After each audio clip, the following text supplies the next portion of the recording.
Greetings to all on World Meteorological Day. On behalf of South Asian Meteorological Association, it is a pleasure to extend a warm welcome to all the participants to this webinar. At the outset, I am thankful to Dr. Srinivas Kumar, the Director of Employees, and Dr. Samir from the NIOMI for having given its support to us to this event and nominating E. Patabhi Ramarao and I want Muhammad that fellow on the Professor Uddin for this important webinar to deliver invited talks. So thanks a lot to both of our distinguished speakers to have spared their time. We look forward for your presentations. Before I cover the World Meteorological Day theme per se, let me speak and tell you about the SAMA. The South Asian Meteorological Association was formed just last year in August 2020 with a vision to advance meteorological science and services in the region for the socio-economic development and especially promote the younger talent and provide mentorship to them. The objective of this association is to foster interaction among the professionals working in the meteorology and allied sciences in Asia, advancement of meteorological and allied sciences in South Asia, communicate knowledge of such science both among the scientific work and among the public through citizen science, and application of meteorology and allied sciences for the socio-economic development of the region. So in the last 7 months, short period of 7 months, we had 3 important events which was widely received. The first activity was the celebration of the Ozone Day on 16th September, in which more than 22,000 students of class to 12th participated from 9 South Asian countries. It was done jointly with the Vigyan Prasar and had an overwhelming response. The second major activity of SAMA was a webinar on the Monsoon 2020 versus task of outlooks held on 7th of November. And here more than 500 participants viewed the program on the YouTube. The third program was training on atmospheric observations and weather monitoring techniques on 12th December, which 200 participants from 21 countries. In addition to this, we had been engaged with various holders. Now we have more than 100 members in the constitution and launch membership drive coming months. Coming to the World Day, the theme of this is climate and weather.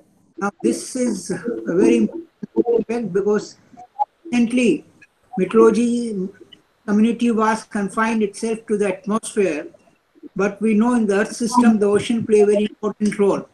And now even the general public is aware about the El Nino, this impact on monsoon. So, rightly so, the World Meteorological Organization now put emphasis on integrating oceans in our climate system studies and the forecast, because we find that this is what very important component which requires due attention. And I am happy that most of the countries now have started work both as in the observation field, in the modeling, and also in the services. So we have today presentations which will cover the ocean services and information systems, which the INCOIS is doing a wonderful job in South Asia, and also awareness about the ocean literacy, which is so important, both I will say among the meteorologists also and among the general public, that oceans have a very important role to play, and its role in weather and climate components. So we have these 2 lectures being delivered by 2 very professionals, from one from INCOIS, which is a leading center for tsunami warning, as well as providing ocean services in South Asia. And also, it's a very important training center. Many of the, I am sure, participants must have attended training programs in INCOIS and UNESCO recognized training center. And similarly, the NOAMI is a wonderful initiative from Bangladesh, where they are considering ocean and maritime sea science and services.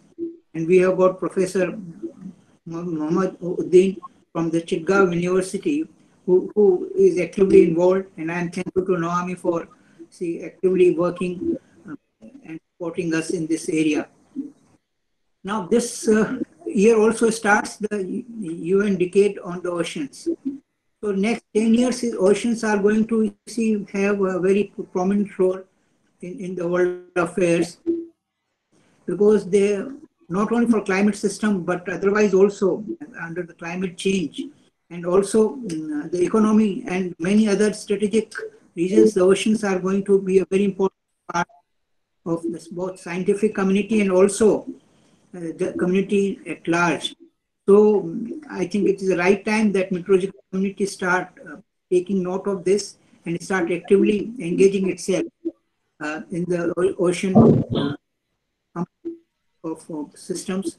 And we are happy that these countries have started taking interest, strengthening oceanic observations, the modeling, the coupled models, its impact on the climate system, and also on the early warning of many of the phenomena which are originated in the oceans, and how do we sensitize society about it, be it or the coastal region, because 40% of the population is living within 100 kilometers of the coastlines, and more so in South Asian countries.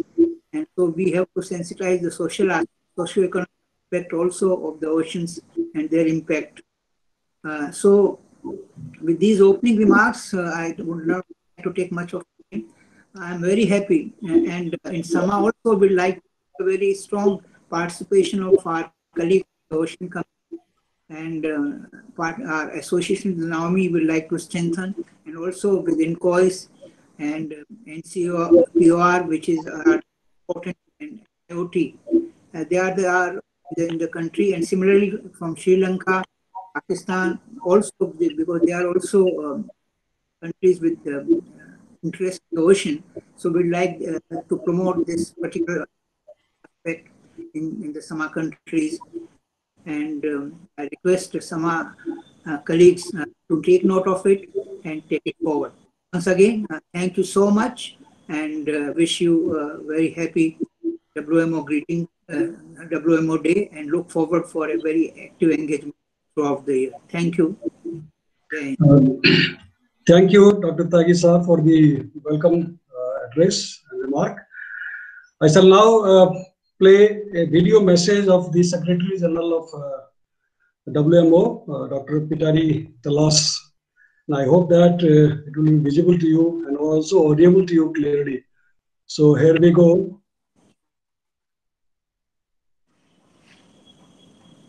Greetings from Geneva, from WMO. We are today celebrating the World Meteorological Day of 21, and this is to commemorate the signing of the basic agreement behind the WMO 71 years ago.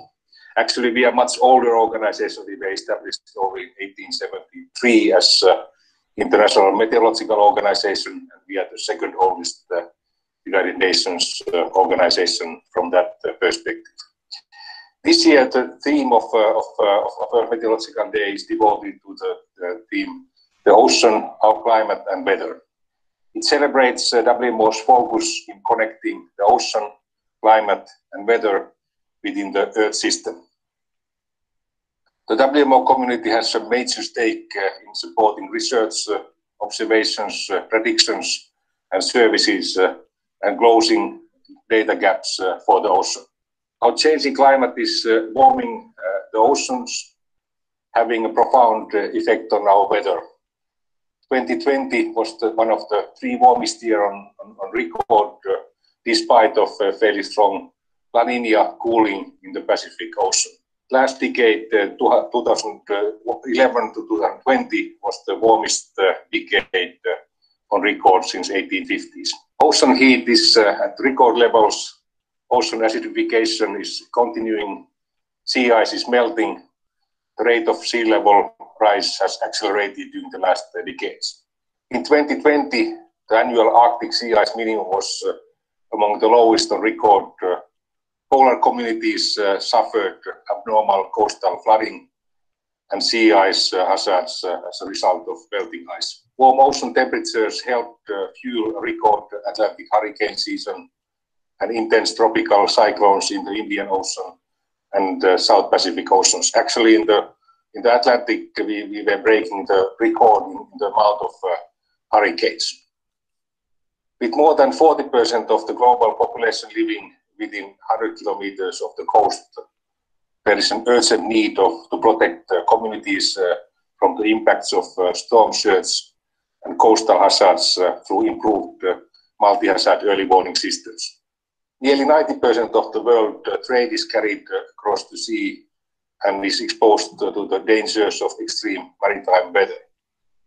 WMO partners with the International Maritime Organization and the International Hydrographic Organization to provide standardized information, forecasts and warnings to ensure the safety of life and property at sea. WMO works very closely with UNESCO's Intergovernmental Oceanographic Commission for Ocean Observations and Research. WMO is proud to contribute to the UN Decade of Ocean Science for Sustainable Development 2021-2030.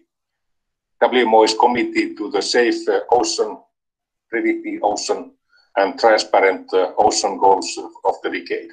To understand our weather and climate, we must understand our oceans. We will continue working towards this to protect vulnerable communities and in support of the Sendai Framework for Disaster Risk Reduction, the United Nations Sustainable Development Goals, and the Paris Climate Change Agreement, as well as Samoa Pathway. WMO is leading several important global initiatives during the coming years to address priorities of our members. The importance of enhancing global basic observing network and putting in place innovative financing facility, SOF, to ensure systematic weather and climate observations, especially for LDC countries and SIDS. Secondly, we are creating a water climate coalition for accelerating action on Sustainable Development Goal 6, which is related to water. And thirdly, we would like to ensure enhanced multi-hazard early warning systems and services at all of our member countries. And we are working hard to get external resources floating for these purposes, and we are already assisting record amount of our members with those resources. With these words, I would like to wish you all a happy World Meteorological Day, despite of these unusual times that we are having worldwide. Thank you. Okay, so that was the Secretary General of WMO, Dr. Petteri Talas, delivering the WMO Day address. We have two distinguished speakers for today's program, Mr. E. Pattavi Ramarao and Dr. Musalim Uddin. So I would like to request Professor Lakshmi Kumar to introduce Mr. E. Pattavi Ramarao. Thank you so much, sir.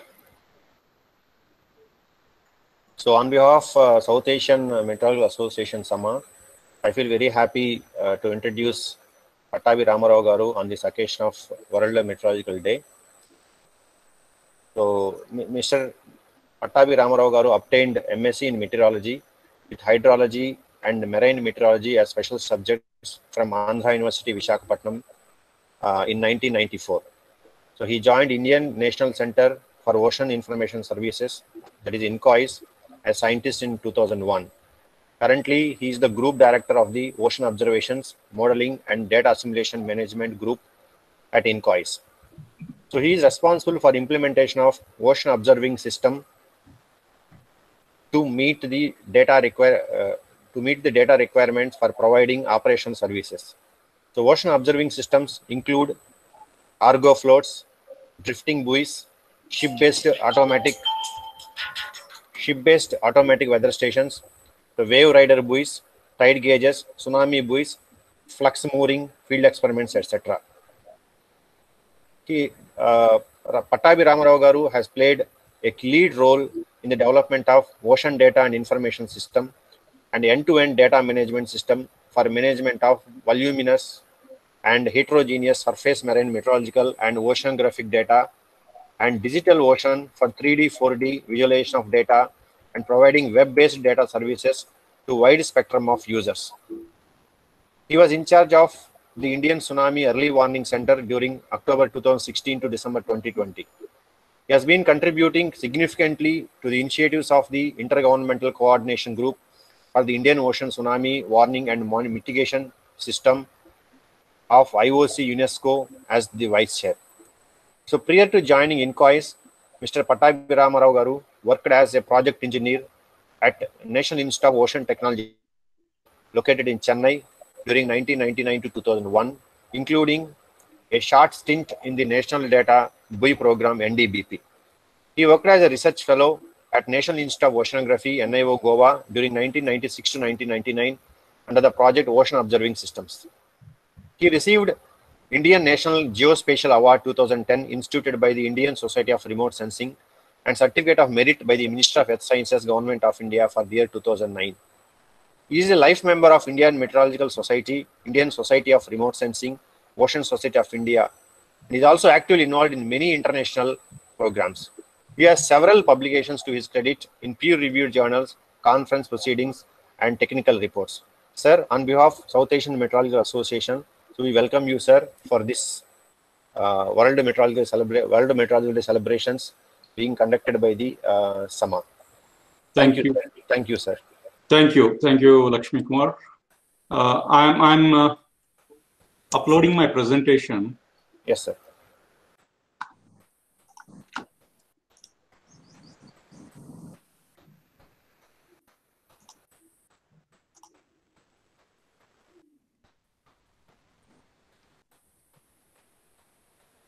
I request all the participants to mute themselves. Can you see, Lakshmi Kumar, my... So we can see your screen, but now, yes, sir. So you can see the presentation? Yes, sir, fine. Okay, thank you, Lakshmi Kumar, for the introduction. And I would like to take this opportunity to thank Professor Ajit Tyagi, Chairman, SAMA, and Dr. Someshwar Das, Convener, SAMA, for giving me this opportunity to talk about the Ocean Information and Advisory Services on the occasion of World Meteorological Day 2021.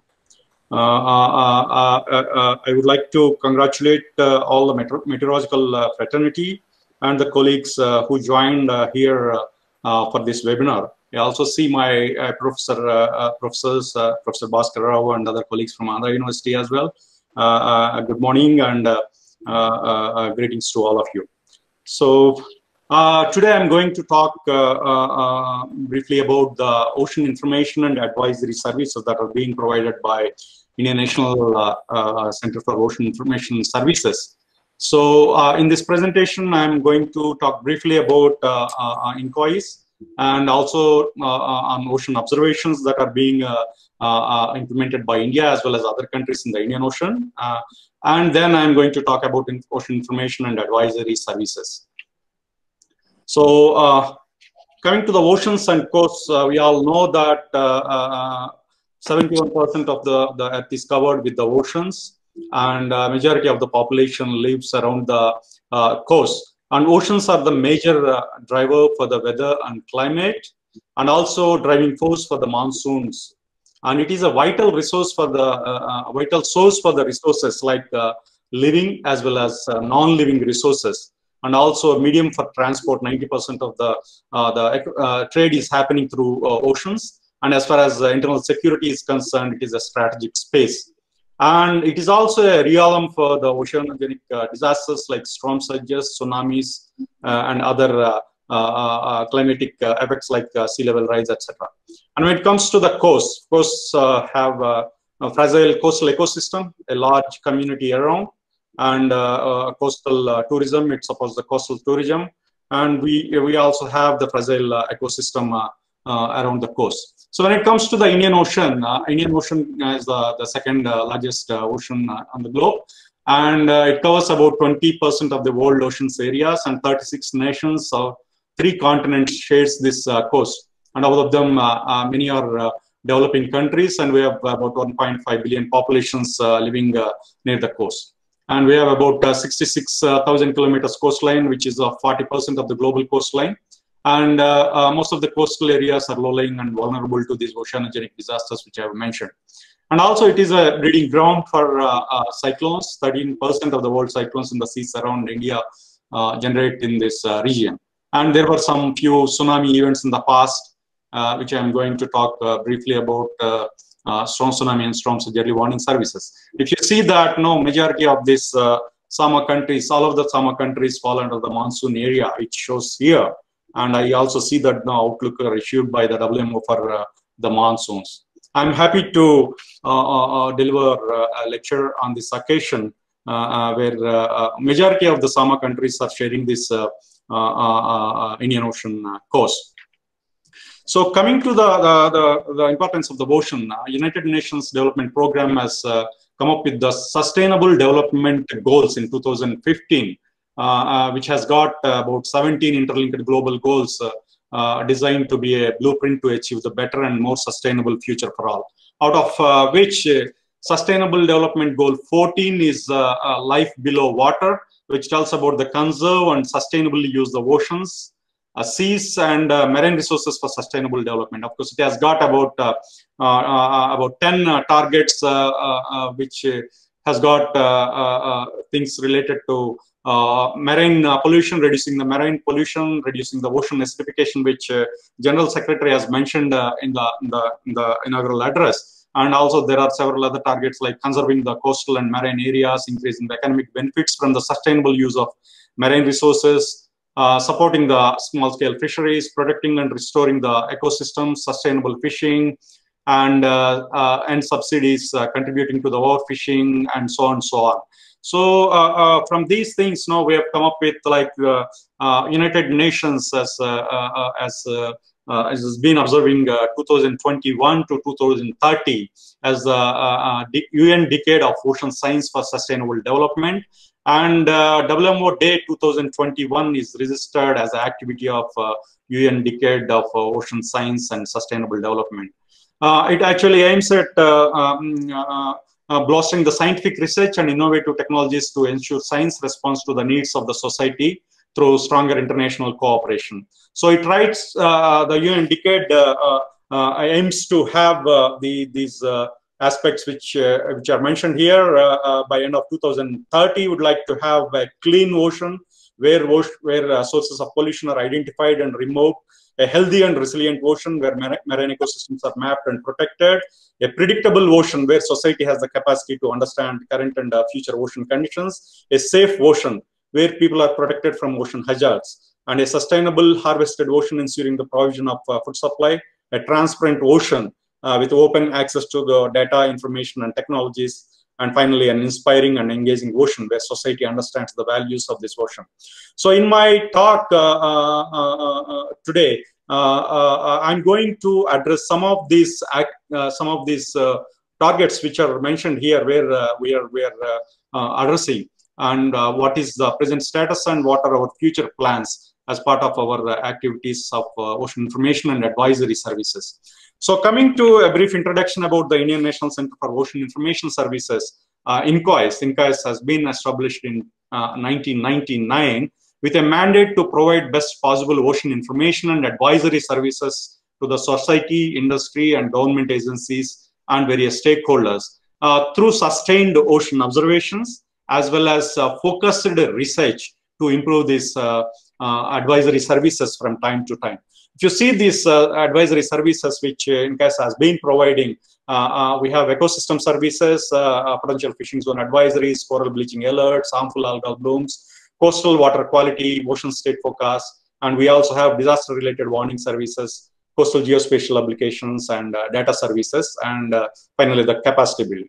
So these ocean information and advisory services are being supported by the Ocean Observing Network, so which comprises of in situ as well as the remote sensing observational platforms. Then we have a strong component of ocean research, which includes the satellite oceanography as well as ocean science and modeling. And we have the infrastructure to implement this ocean observing system as well as connecting the research in place. So when I talk about the ocean information and advisory services, I would also like to emphasize on the ocean observations that are being implemented to support these ocean information and advisory services. Hence, in my talk, 50% I'm going to talk about the ocean observing network that are being implemented by India as well as other countries in the Indian Ocean region. The stakeholders of these ocean information and advisory services include right from the fishing community to the research institutions and academia. We have stakeholders, the fishermen, we have the coastal states as far as disaster management is concerned, and we have also the operational agencies like India Meteorological Department, Indian Navy, National Hydrographic Office, Coast Guards. We also have the ports and harbors which are using our services. Where do we have customized services for ports and harbors as well as offshore and shipping. And of course, we also collaborate with research institutions, academia, to provide the data to support their research activities, as well as we also collaborate with them and they are partners with us for improving our services by development of the required science and technology to provide these services. So in a nutshell, if I would like to say, the INCOIS is like a meteorological agency for the ocean, where we provide the ocean services like various national weather agencies are providing. So coming to the observing network, which I mentioned, which is the fundamental component of ocean information and advisory services, where we have designed this ocean observing system in the Indian Ocean. It broadly aligned with the global ocean observing system of IOC UNESCO and jointly with the Indian the WMO, where we have come up with the 2030 strategy, where the global design is achieved through the regional implementation by the national contributions, like which I am going to explain about the national contribution from the India as well as the regional contributions to the Indian Ocean Global Ocean Observing System, which is a group GOOS Regional Alliance in the Indian Ocean region. So the strategy identifies the themes as climate, operational ocean services, and ocean health, where we address all these issues when we design this ocean observing system.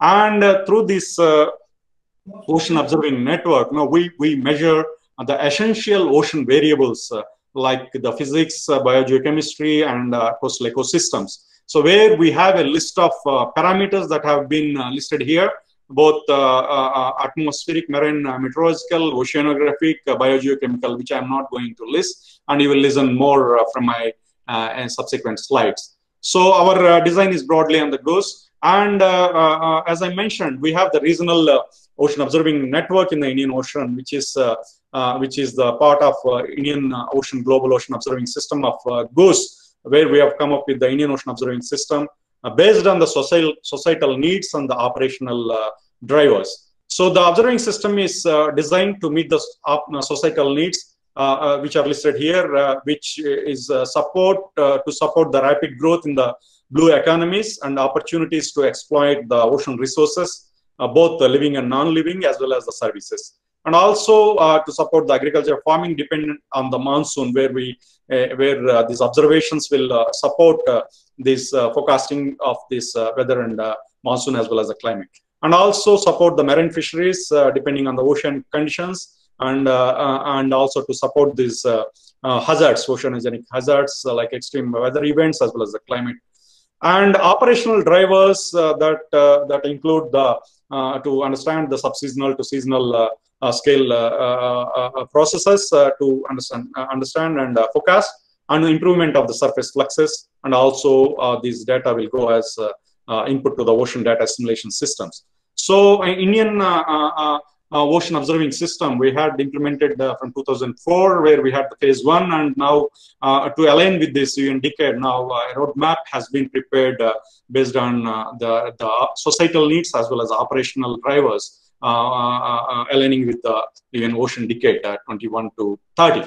So when it comes to the Indian Ocean, you all know that Indian Ocean is a natural laboratory because of its uniqueness, where Indian Ocean is landlocked on the northern side, and it has got unique features where we have several meteorological as well as oceanographic features that are unique to the Indian Ocean. And when it comes to the observations, if you see on the right side, the Indian Ocean is poorly observed.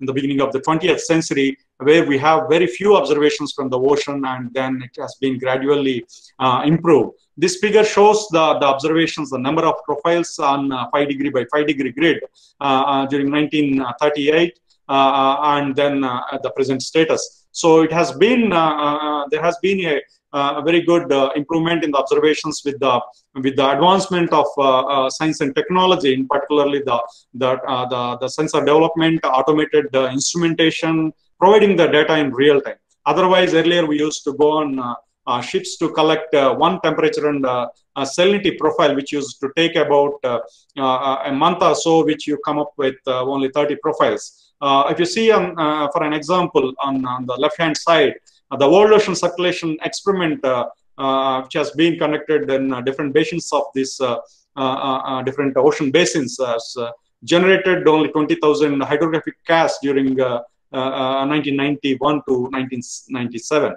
And whereas with this automated instrumentation and all, now you see that the global oceans are being fully covered to get the data in real time to support our oceanographic as well as marine meteorological activities. So based on these requirements to meet our operational advisory services, so we have designed Indian Ocean Observing Network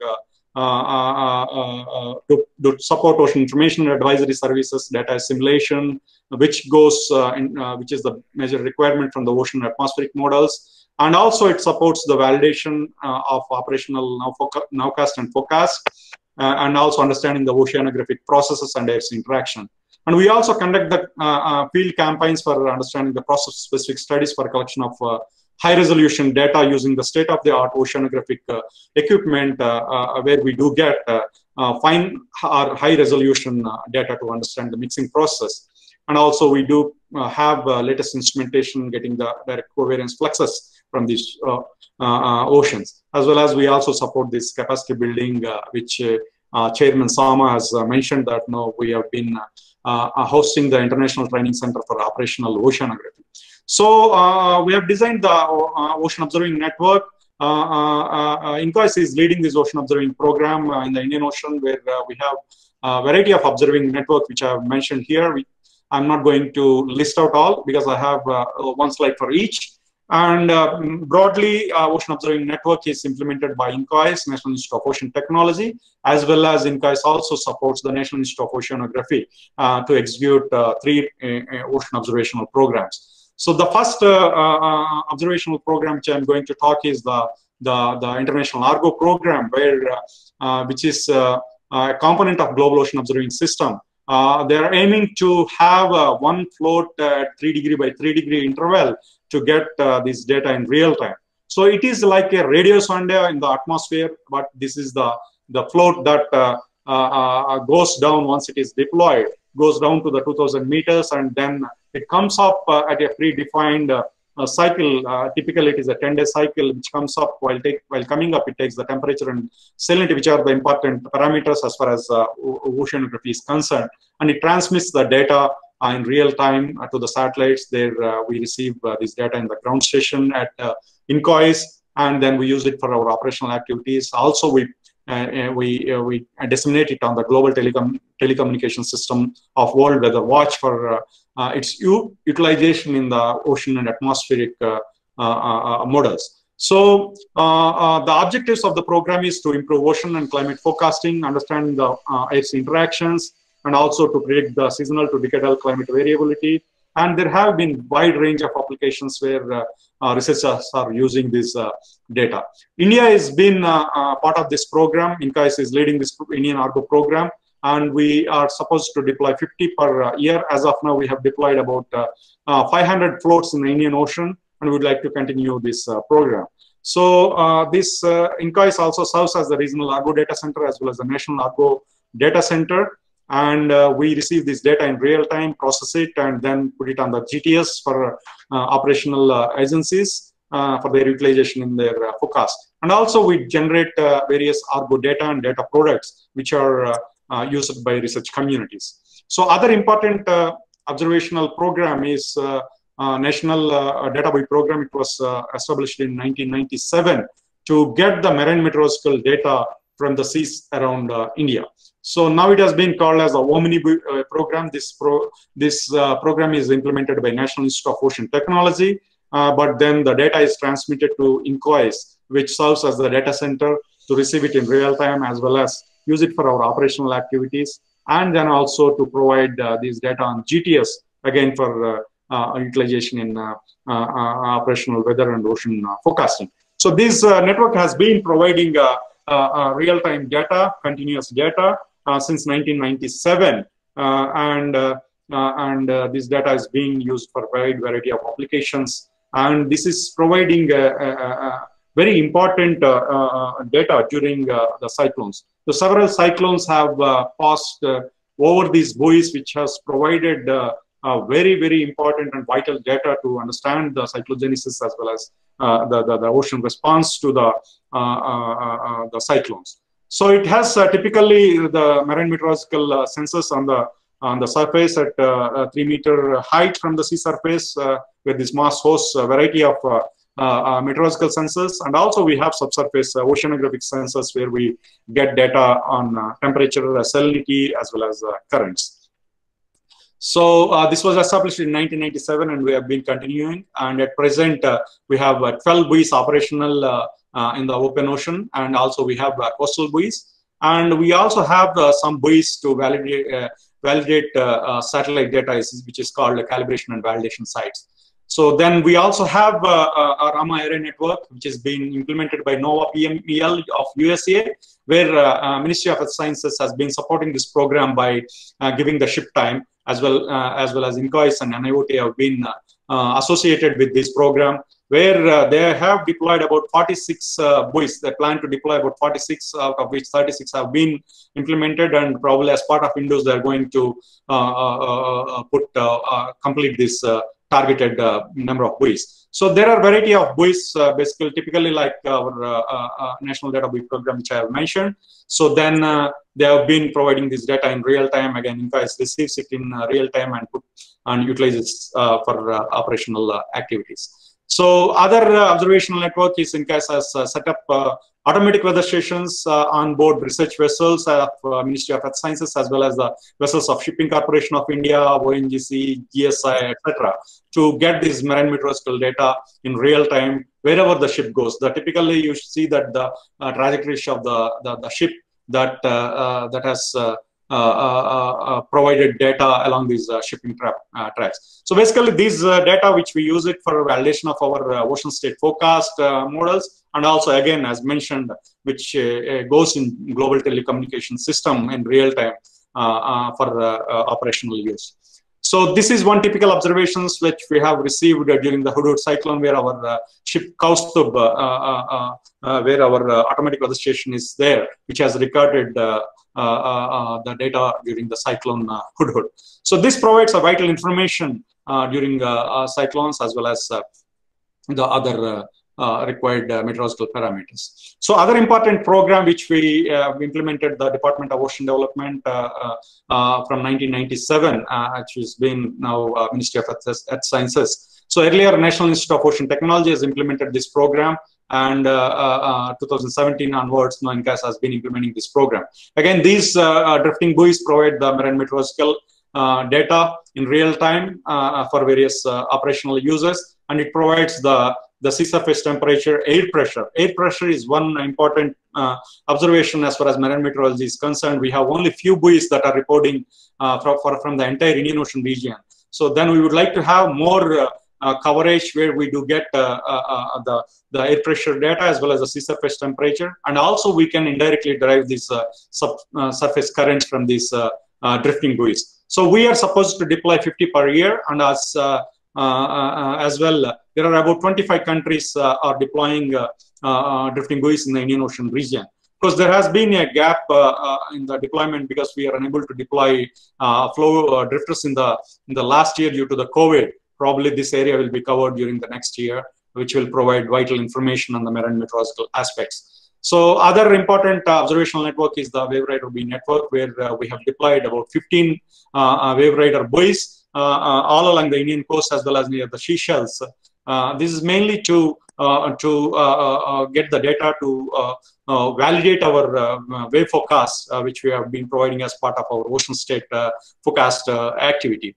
So this data has been utilized in addition to the validation of these models. Also, it is used for validation of the satellite data, and also we have been supporting various research studies. And it has got a very important utilization as far as consultancy activities are concerned. If there are any consultancy activities like construction of jetty or any other ports and harbors, this is the only information that is available with observational data. We have huge demand for this data, and we are going to expand this network with adding few more buoys in the next 5 years plan.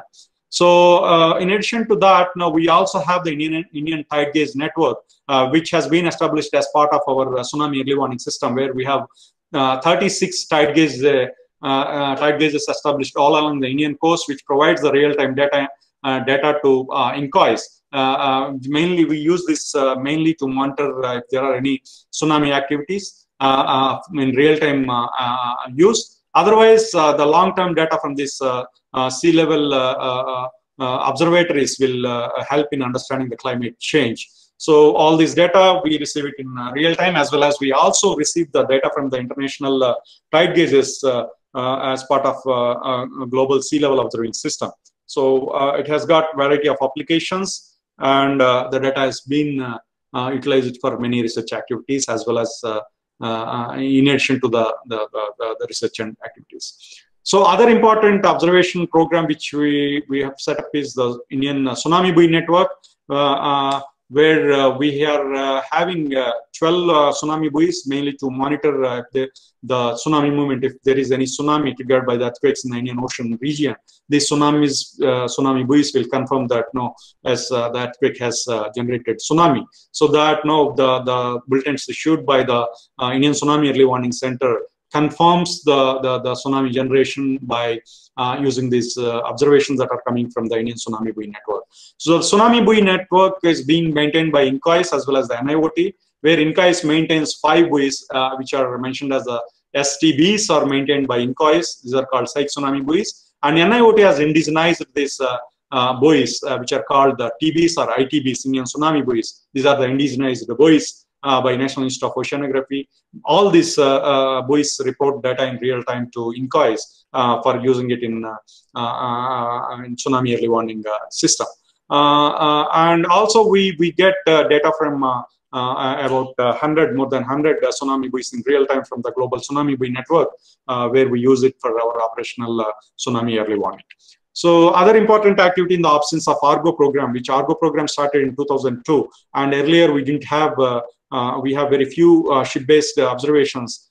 Then the Department of Ocean Development, the Ministry of Earth Sciences in 1997 has established this program called XBT and XCTD observations to get the subsurface temperature and salinity data using the ships of opportunities. We used to have these observations along the Chennai, Port Blair, Calcutta, or Chennai to Singapore, and then we used to have Mumbai to Mauritius. But during this recent plan, we were operating only three sectors: the Chennai, Port Blair, Calcutta, and Kochi to Kavaratti.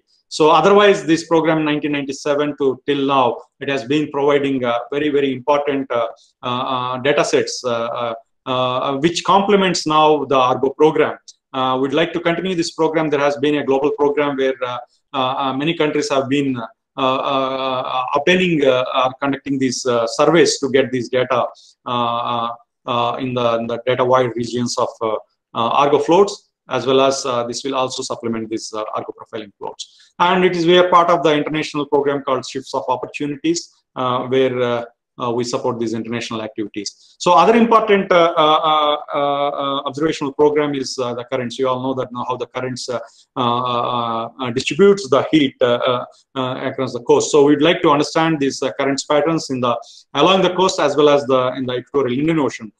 This program has been implemented by National Institute of Oceanography, supported by INCOIS, to understand the dynamics and long-term variability of the ocean currents in the equatorial Indian Ocean, as well as to understand the deep circulation and to understand the variability and dynamics of the currents in the Indian Ocean. This program, again, has been a very old program which has been implemented by NIO from 1997 onwards. And the other equatorial program is the recent one, again, where we have about 18 coastal current meter moorings.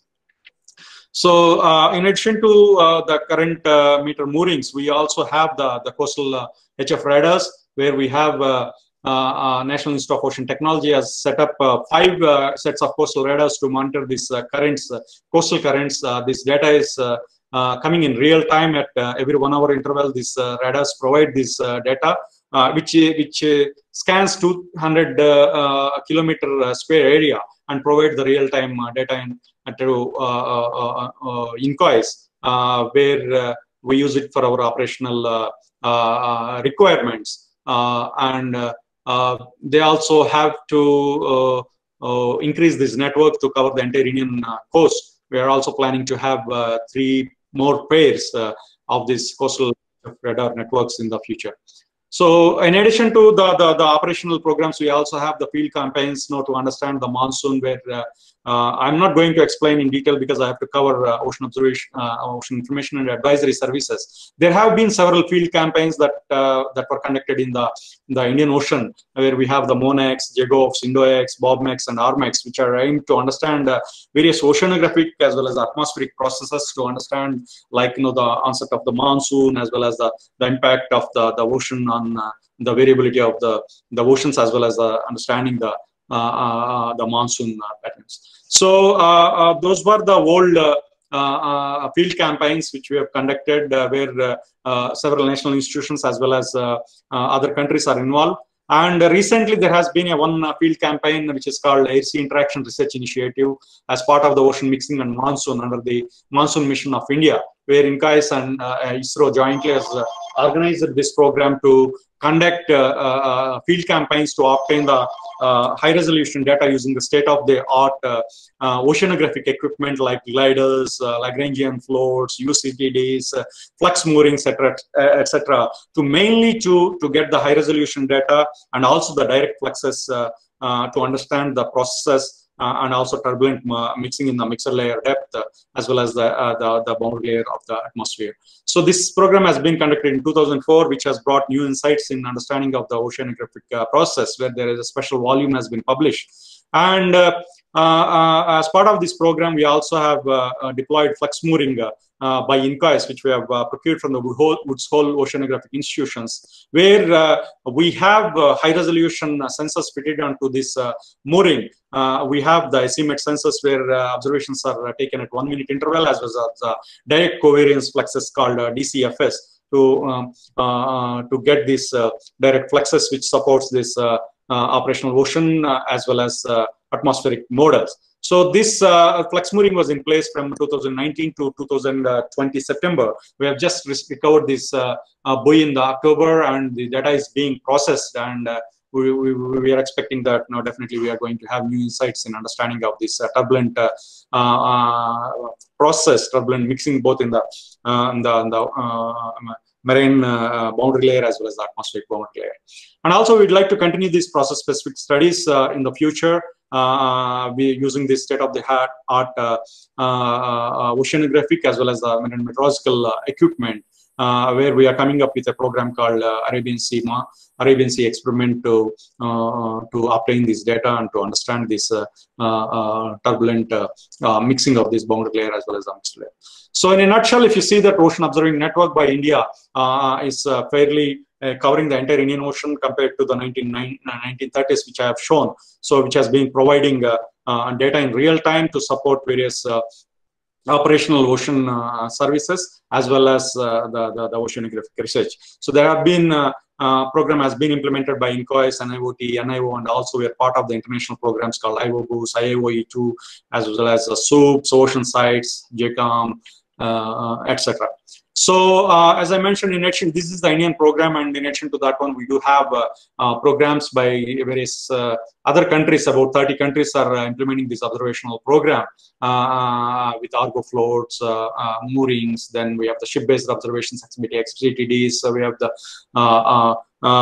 mood buoys. So various other oceanographic experiments now, which are conducted by several other countries. So the Indian Ocean is now fairly covered with the observational program, and we are getting this data for various to understand various oceanographic as well as the meteorological process. So in addition to the in situ observing network, we do have several satellites now which we get various oceanographic parameters using different sensors on board, variety of satellites that are being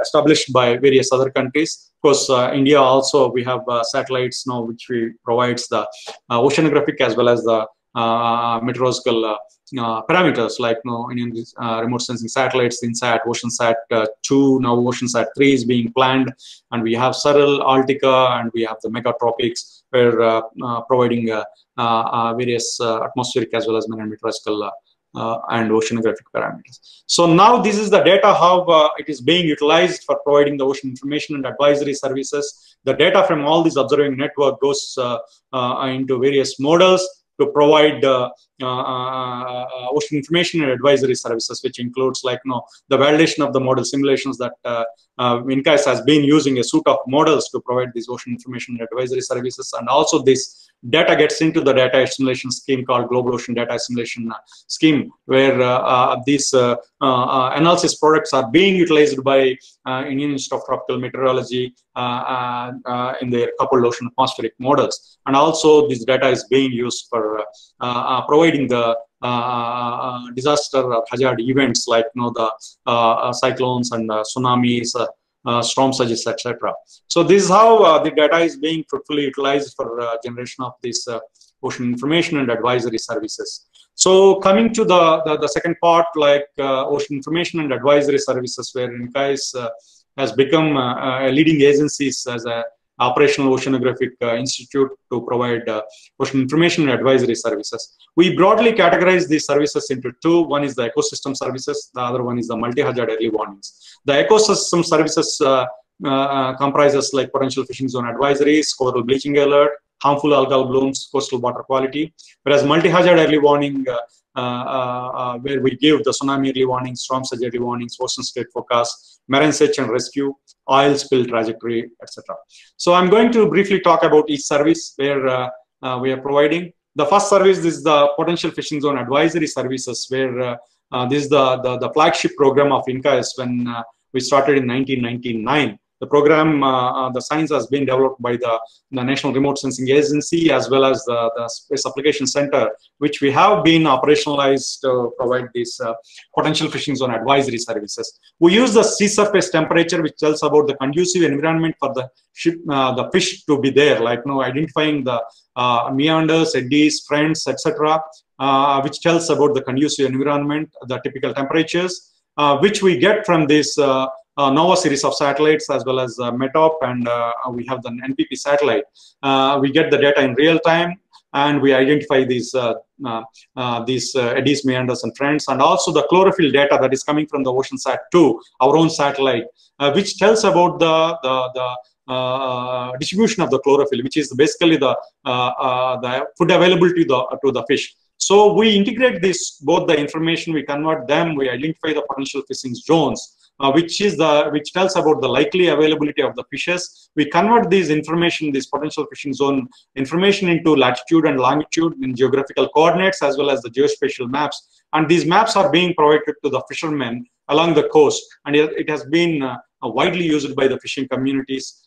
Thereby, they use the catch per unit effort has been increased, as well as reducing the search time, and also carbon emissions are reduced. So the studies have shown that they are giving significant economic benefits to the fishing community. So this is one important program where NCAS has been providing these services for the livelihood of the fishing community along the Indian coast, as well as these services have been also provided to other countries as part of our bilateral and multilateral agreement. So this program has been improved from time to time. Initially, we were using only the temperature and chlorophyll, and subsequently we started adding these ocean currents, because we would like to see the persistence of these trends for the next 2 to 3 days. So this was the advisory services which we have been providing, but now we are moving towards the forecast, where we are using the ecosystem modeling to see that how potential fishing zone advisories can be modified into the forecast, how the PFZ for the next 3 to 5 days. So that is our next immediate target, where we have already started on a pilot basis, and we have been working for the 2 states. And other important services along with the potential fishing zone advisory is tuna fishery advisory services. The basic scientific philosophy is same like potential fishing zone advisories, where sea surface temperature and chlorophyll are being utilized. But here we add the additional parameter called water clarity, which is the KD490, which we get from the OceanSat-2. The tuna is more like favorable conditions are like clear waters. So this information can be derived from the remote sensing satellites like OceanSat-2, and this information again has been provided to the fishing community. Tuna fisheries have tremendous economic value, and these services are being provided to the community. So other important activity as far as ecosystem is concerned, the coral bleaching alert, it also indirectly tells about the marine heat waves. If there is the sea surface temperature beyond the certain threshold persists for a few days, then it leads to the bleaching of the corals, which impacts this coastal ecosystem, which is also indirectly tells about the indicator as a climate change. So we do have several coral areas where we have Andaman, Nicobar, Gulf of Mannar, Lakshadweep, and other areas where we provide these coral bleaching alerts based on the remote sensing data. So other service which we provide using the remote sensing is the algal bloom information services. You all know that algal bloom is harmful. There are certain occasions where these algal blooms are happening in the Arabian Sea as well as in the Bay of Bengal, which is in turn it's toxic to the fisheries, and in turn if humans take this fish, they will also get impacted. So using this remote sensing data, we derive this algal bloom information and provide this information to the stakeholders. So other important activity which we are proposing is the coastal monitoring and water quality, the nowcasting and forecasting of these coastal waters, where we are planning to deploy 6 coastal buoys to monitor these coastal waters, their quality in real time, and then provide the forecasting of these coastal waters. So this we are going to launch during this next 5-year plan, and which also actually supports this blue economic activity. So we are going to have a variety of products as part of this activity.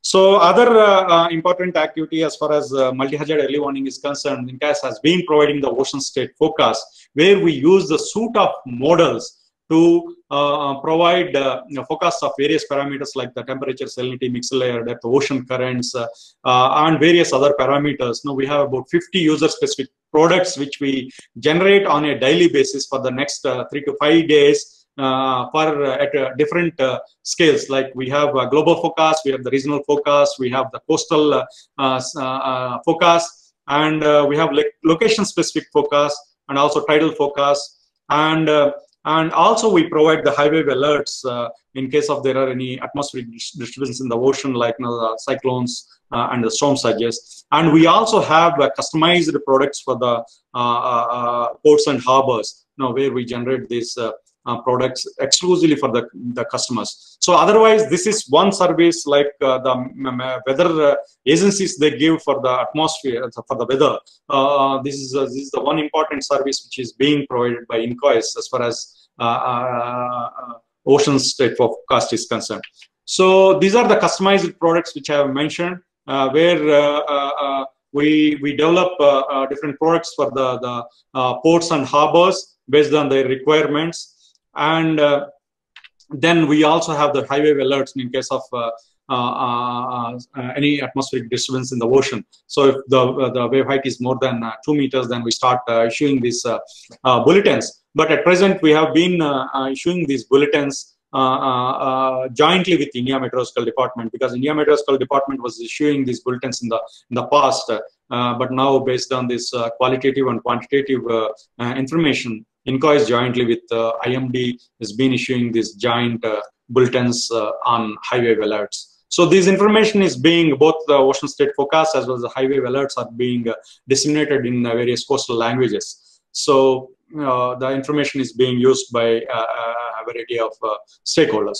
So other important service which we have initiated after the devastating 2004 tsunami is the tsunami early warning system. So after 2004 tsunami event, Indian government has decided to set up the Indian Tsunami Early Warning System and entrusted this responsibility to the Ministry of Earth Sciences. Ministry of Earth Sciences in turn so directed that INCOIS should host this Tsunami Early Warning System, being as a center providing ocean information and advisory services. This has been a multi-institutional endeavor where we have several national institutions have participated in establishing this Tsunami Early Warning System in the Indian Ocean. And Indian Tsunami Early Warning Center has been set up at INCOIS in 2007.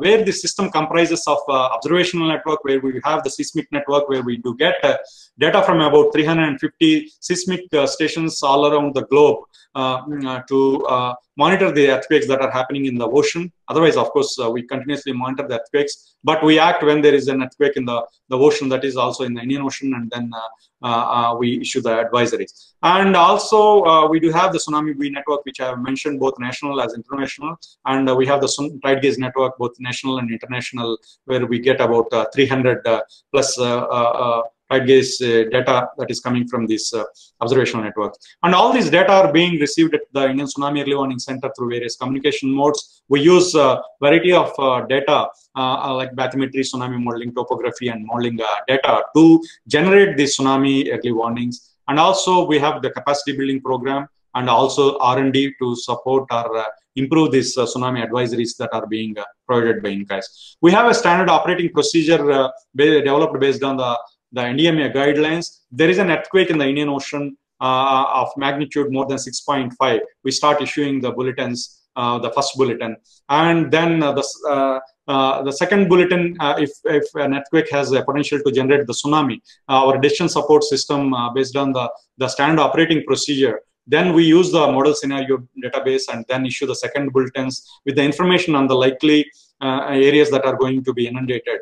And third bulletin onwards, we use this information that is coming from this observational network, and we enhance this the tsunami early warning. So it has got different threat levels where we use the watch, alert, warning based on the standard operating procedure, and we provide these tsunami advisories, tsunami bulletins to India. As well as we are also serving as a tsunami service provider for the Indian Ocean region, where we provide this information to 25 countries in the Indian Ocean region as a tsunami service provider, in addition to the Indonesia and Australia. So these are various tsunami products which we provide in case there is an event.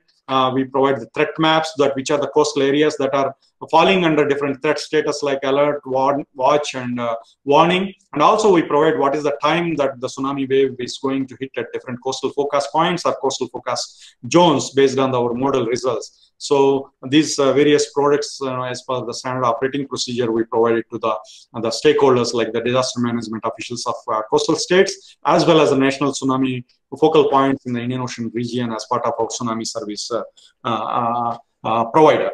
And since establishment, we have been doing good, and we have been monitoring all the earthquakes that are happening in the globe as well as from the oceans. We have monitored 638 earthquakes of magnitude more than 6.5, which happened both in the Indian Ocean as well as the other oceans. Out of which 101 earthquakes are happened in the Indian Ocean. Out of which only 7 events we have issued bulletins of potential threat tsunami. So otherwise, we have been doing well, and as part of our Indian Ocean tsunami warning and mitigation system, we have the key performance indicators where having different parameters. We have been doing very well within the limits of the key performance indicators. And this Indian Tsunami Early Warning Center has been claimed as the most advanced system in the world at present, where we use the qualitative and quantitative information that is coming from the models as well as observing network and providing the information to the stakeholders. So in addition to that, tsunami early warning, when it comes to the coastal inundation is common for both to tsunami and storm surges. Then we thought we should come up with a multi-hazard early warning services. So where we are using this advanced circulation model, which we are using for generation of this tsunami inundation. Advanced circulation model has been set up in COIS, and then we started providing the storm surge early warning services from 2013 onwards. So we use the same information that is coming, that has been generated for tsunami as far as coastal inundation is concerned. So we use this information to provide the coastal inundation, extent of inundation, as well as the information on the surge levels. So this information at present we have been providing only to India Meteorological Department, and in turn IMD provides this information. They embed this information in their bulletins, and then it will be issued to the public or to the stakeholders. So otherwise, INCAS has been running this storm surge model in real time and generating these early warning services. So to support these activities and to identify the vulnerable areas along the Indian coast, we have taken up the multi-hazard vulnerability mapping using the geospatial technologies. We have generated a multi-hazard vulnerability mapping for the entire Indian coast. Then we have identified the 9 highly vulnerable areas and developed the 3D GIS. And we have the information of the buildings in 3D of these 9 highly vulnerable areas, where we have embedded this socioeconomic data of each building, who are the owner, what their contact numbers, etc. In case there is an event like tsunami or storm surge, this information can directly go to that the human beings that are residing in these areas. So we use this information in tsunami models as well as storm surge to map this extent of inundation as well as the risk assessment we use. So this typically shows the 3D buildings of Machilipatnam area, if I'm correct. So then it will give the extent of inundation as well as the risk of each building. We have different risk levels. If it is a Kacha house or Pakka house, the risk levels are different. And also these maps can be used for risk assessment by the disaster management agencies. So I have two more slides. I know that I'm exceeded the time. So another important service which we are providing is the search and rescue tool which we have developed based on the models. Now, if there is any objective overboard in the ocean, using this model, we can provide the probable areas that the object can be found. The services has been utilized during some of this, some Navy as well as some aircraft mishaps in the ocean. So this is one service which we are providing, which is called Sherat Search and Rescue Aid Tool. If you provide the coordinates of this object that is overboard, then we can provide the probable areas that can be found. So other important service is the oil spill advisories, where we use these models to provide if there is any oil spill in the Indian Ocean or seas around India, we can provide the probable trajectories where this oil spill can go. So this is one service which we have been providing as part of our ecosystem monitoring. So these are the services which we are been providing as part of our ocean information and advisory services. And you see that most of them are like the operational programs. And now we would like to go into providing this climate change advisory services, which we have projected as part of our deep ocean mission, which has been announced by Honorable Prime Minister during last month. So where we would like to come up with the regional climate change projections, sea level projections, cyclone intensity, frequency, storm surges, and wind waves, and also understanding the biogeochemistry as well as the ecosystem of the Indian. So as part of this one, we would like to have the enhanced observational network, where we are going to add a few more observational platforms like gliders, as well as the deep sea Argos. The other Argo program which I have mentioned is normal core Argo floats, which goes up to 2000 meters and obtains the data. But as part of this program, we would also like to go to the deep of the ocean, where we are going to have deep ocean Argo floats, and also we'd like to have wave drifters as part of this program. We have just initiated this program, and probably in the next 5-year plan, we would like to achieve this, come up with these climate advisory services. So another service which that now you have heterogeneous and voluminous data that is coming from this ocean observing network, and we have been providing the data services where we have developed the digital ocean. I request users to register yourself, and then you can get the data for your research activities. So earlier we have been using this ocean data and information system, where we have been providing this data to researchers, students, and academic communities to support their data requirements. So we have come up with this digital ocean with enhanced features like visualizing this data in 2D, 3D, as well as multidimensional, and also you can compare this data with other data sets. So request the members joined here to just register for this service, where you can get these data services. So we use the advanced information and communication technology to use to the users for providing this ocean information and advisory services. We use the wide variety of destination tools, right from the phone, fax. We have interactive voice response system. We also started using the Gagan as well as Navik for providing these services to the users who are out of the mobile area. When they get into the deep ocean, they are unable to use these mobile services. Now we have started working with the Airport Authority of India as well as ISRO to disseminate this information using the Gagan as well as the Navik. Otherwise, we have been using the most advanced information and communication technology tools to provide these services to the stakeholders. And you can get the services from our website as well, all the services which I have mentioned here. So other important activity as part of our capacity building program, which Chairman has mentioned in his opening remarks, we have set up the International Training Center for Operational Oceanography, which has been designated as the Category 2 Center by Intergovernmental Oceanographic Commission of UNESCO, where we have been providing the training to the member states in the Indian Ocean region, as well as other countries, on providing training on operational oceanographic services, which I have mentioned here. We have conducted several trainings for both international as well as the Indian users, and we'll be continuing this training capacity building activities as part of this International Training Center for Operational Oceanography. So in conclusion, if you see that, as I mentioned, we talked about the Sustainable Development Goals, where Goal 14, to conserve and sustainably use the oceans and seas. Other one is United Nations Ocean Sustainable Development. So all our programs are aligned with these programs of UN, where the services are playing critical role in securing the safety of lives as well as the livelihood of the coastal and maritime communities, and also in achieving the goals envisaged as part of our draft blue economy, which is recently Indian government has come up with the blue economy, Indian blue economy, because we know that the resources from the oceans are dwindling fast, and ocean is going to be the future. We have to depend on ocean resources. So the government of India has come up with the Indian yes, blue economy, a draft policy framework has been worked out by Ministry of, and it's been hosted on Ministry of Earth Sciences. So we are aligning with this, all our activities are aligned with these international and national initiatives that I have mentioned here. So with this, I conclude my talk here,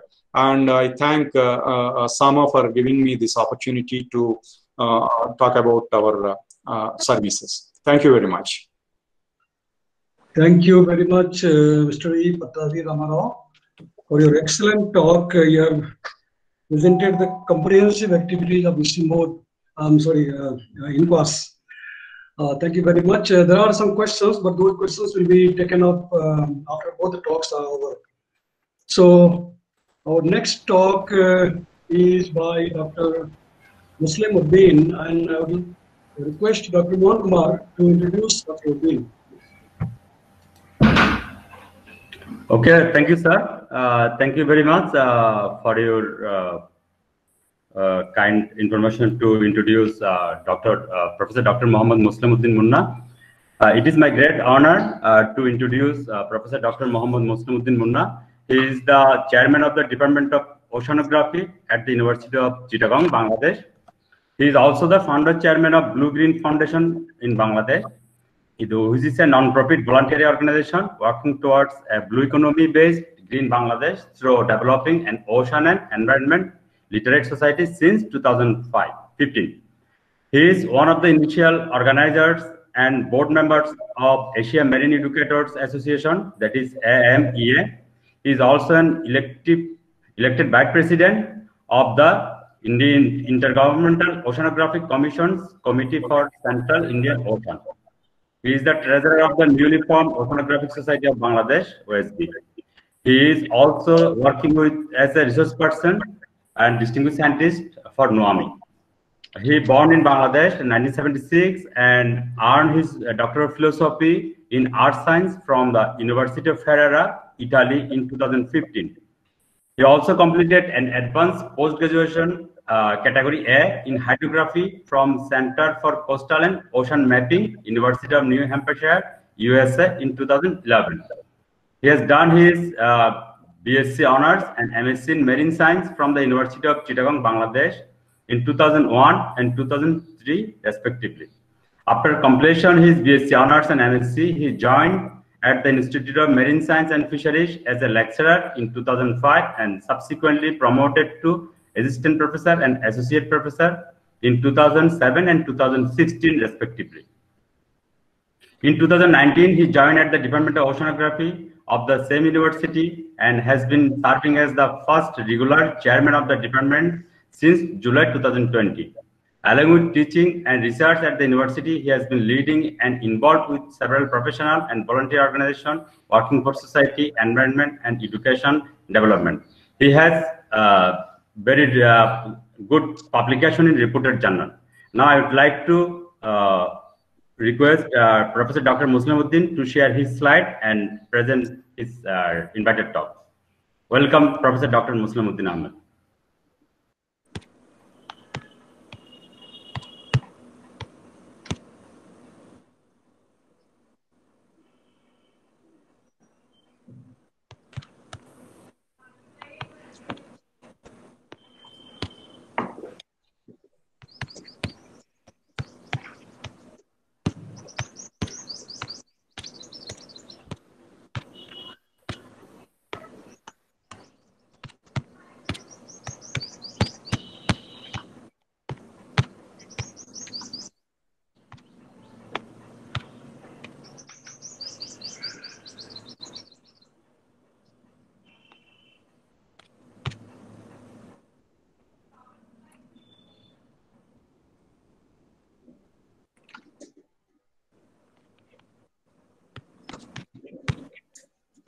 Then your mic is mute, so you can unmute your mic, please. Yeah, please unmute yourself, please.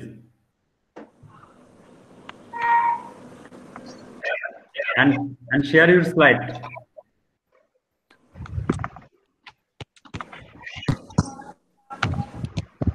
Welcome, Dr. Karmakar sir. Our chairman of Tsunami and vice chairman, Dr. D. Is it visible right now?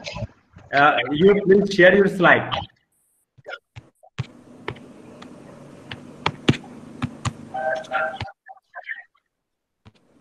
I already shared it. Can you see it?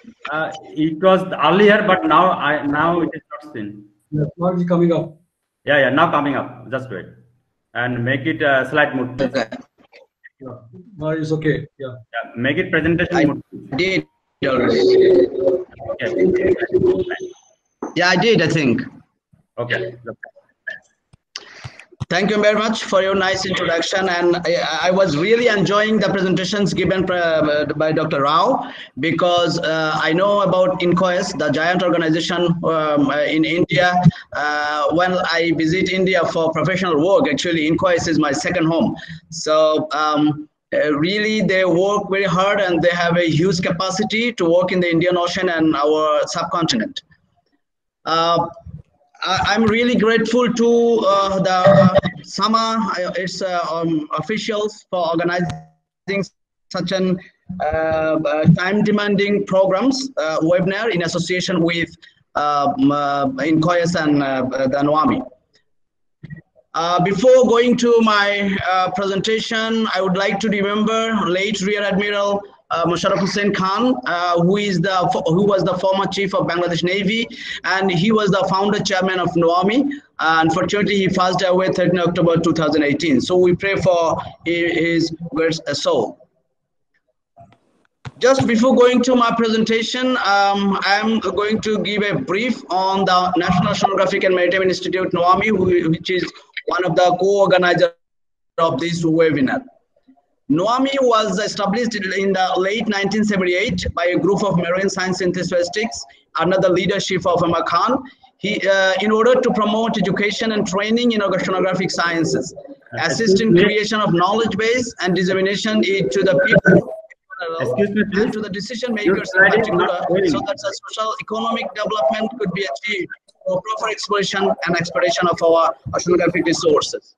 Hello, excuse me. Excuse me? Yeah, your slide is not displaying. Only one slide. First slide is still first slide. Something. Please put into the PowerPoint. This full screen mode. Put in the full screen mode.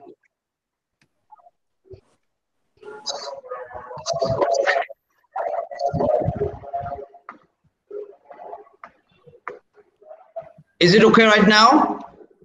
You have to give slide presentation mode. It is still slide is different slide is showing. You have to put it in slideshow mode. F5 or in the there is a cup. I think it is in the slideshow mode. But we are not seeing on that way.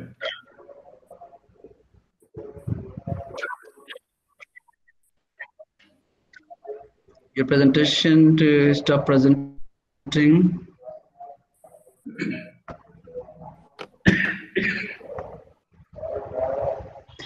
I think this is because the bill is maybe because of the network problem. Maybe. Yeah, it is due to the network problem. Mr. Mohan Kumar Das, can you see it right now? No, still it is in slide 5, I think, slide 3, but not in a slide mode. Mohan, please. Ask him to present via entire screen mode. Now share your entire screen. Not window. Let us try that. Not just one window, but please share your entire screen.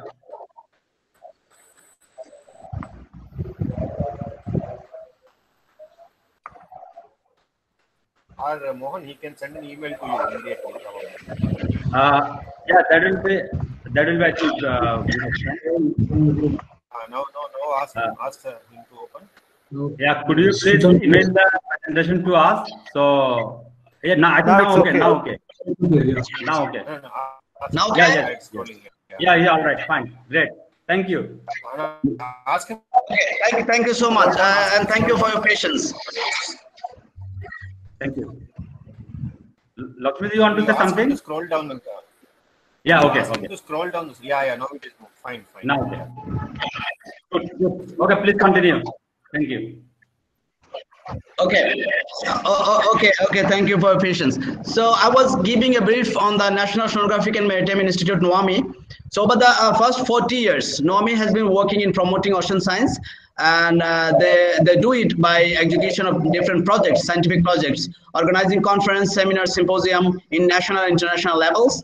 They nominate delegates in different international conference, workshops, and seminars in the relevant field, and they are working to disseminate relevant experiences and information to the scientists, faculties, and students of the country throughout different periodic meetings and seminars, through publications of technical papers, and through the NOAMI. They have their own peer-reviewed journals and newsletters.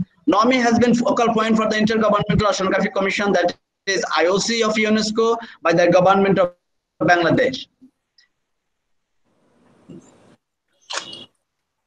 I'm just giving some important fast ongoing activities of NOAMI just for you, targeting development of a boat museum and the different projects on environmental sector.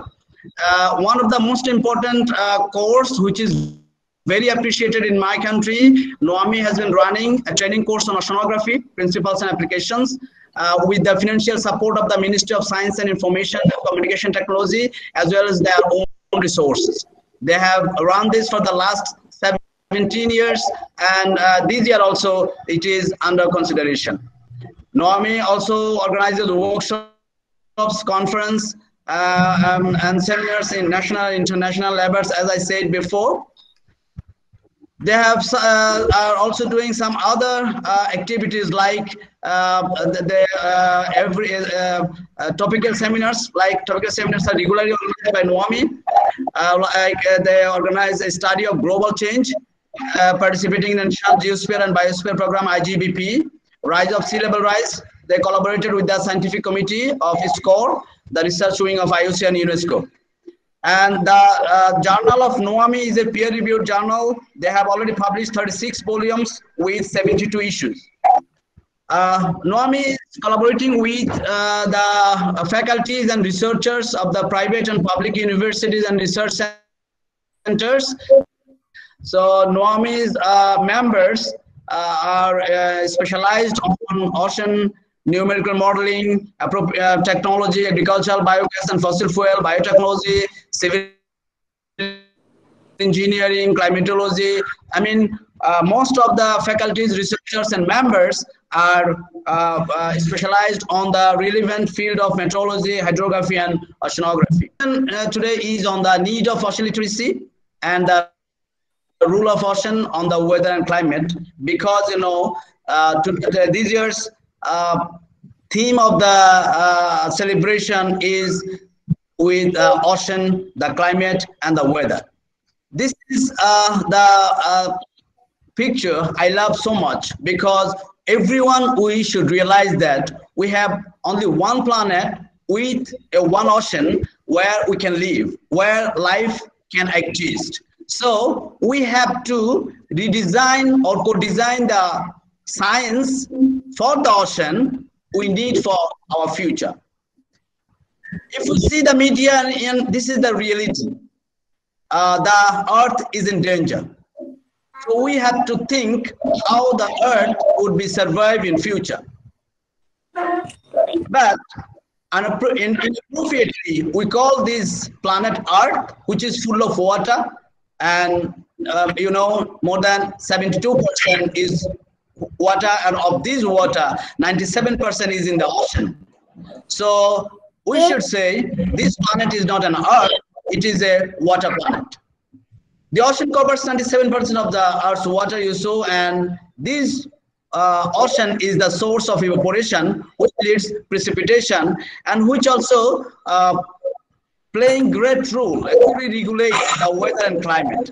That's why we simply cannot solve any problem without taking into the consideration what is big, that is the ocean. What is blue, that is the ocean. So if you want to solve any problem which is global, we must consider the ocean. The ocean is working like the heart of the earth. It is really the heart. If you see, if you want to check how is your body, you have to check the heart finally. So the heart, if the heart is brighter, then the rest of the body would show that you have some hope. But how about our ocean? Can you check it? We can, but we are ignoring it. If you see, like the vein and arteries in our body, which is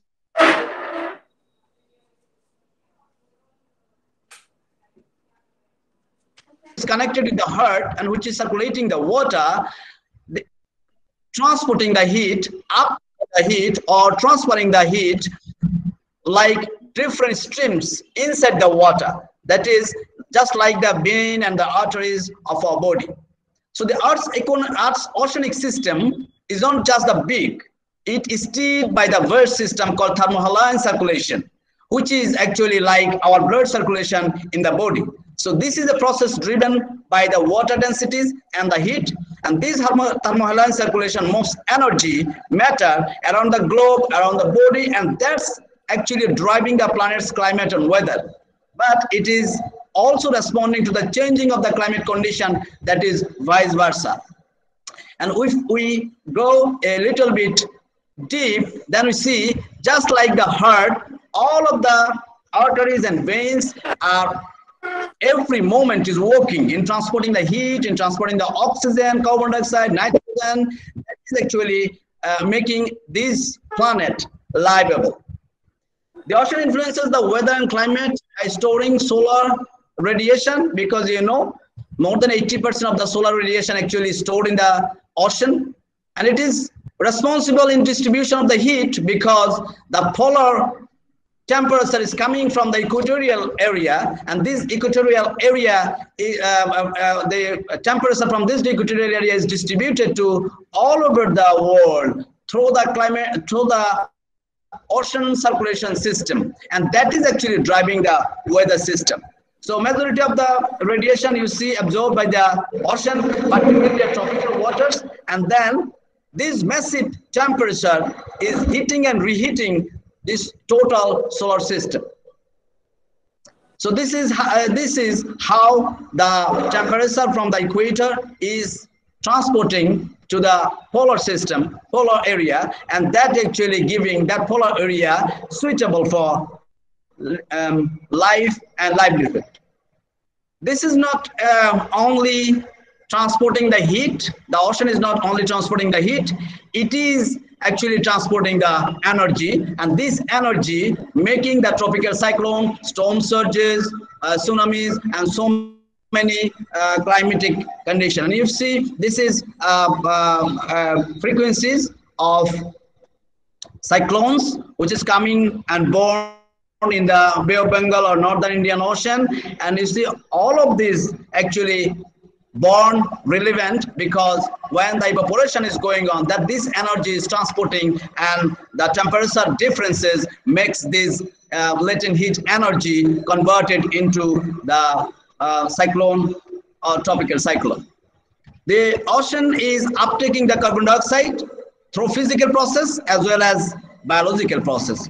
You see, the physical process, the carbon is uptaken in the solubility, and then by upwelling, downwelling, and mixed layer dynamics, this gas exchange process is continuously working.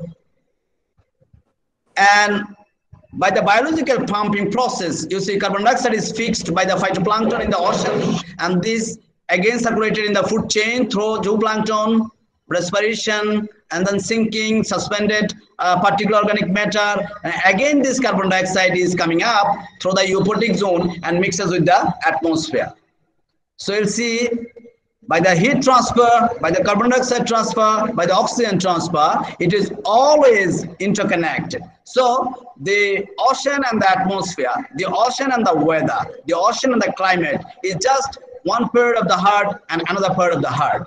And this carbon dioxide again working with the climate change, and that is also changing the pH of the ocean, and this ocean is becoming less capable of absorbing more carbon dioxide and more heat. That is actually making us more alarming. Suppose if you want to see what are the indicators of warming of the world, you'll see all of the parameters is relevant with the ocean. temperature over the oceans, air temperature near the surface of the oceans, sea surface temperature level. So snow cover, most of these are ocean. You said 93%. That's why scientists say 93% of the warming are into the ocean. There is a graph, you see, the ocean heating and the land atmosphere and ice heating. You see, only 7% of the total heat content is in the land, atmosphere, and ice, and 93% is in the ocean. And all of the physical indicators are the mainly ocean climate indicators. So this is, if we differentiate, we can see how the ocean is regulating total global warming. So this is not only what I said, only transporting the heat and carbon dioxide and then contributing the global warming. More than 50% of the oxygen which we breathe is coming from the ocean. 70% of the Earth's surface regulated transport, heat is coming from the ocean. So our transportation, more than 80%, recreation, economy, medicine, food, everything is dependent on the ocean. Around 90% of the energy of the warming of the Earth system is coming from the ocean. This is again I'm saying because until today we are not giving emphasis on taking care of the ocean. We are polluting the ocean. That you will see. You see, the world oceans are in danger. This is a report by the New York Times. It says the world oceans are in danger. And this is the main issue we should think about, the major climate change report warns. So the human impact as well as the natural climate change impacts, both actually destructing our ocean. When it is destructing our ocean, we should say it is destructing the weather. It is also making risk of the climate. The ocean is under threat because of our unplanned dumping, pollution, because of the coral destruction by the climate change, because of the illegal fishing, overfishing, dumping. And if the lives in the ocean could have organized a protest, they could say, we are living with the stupid humankind and we should feel it. But the United Nations has failed, and that's why in the Sustainable Development Goal SDG, they have put number 14, the life below, which is about the conserve and sustainable use of the ocean.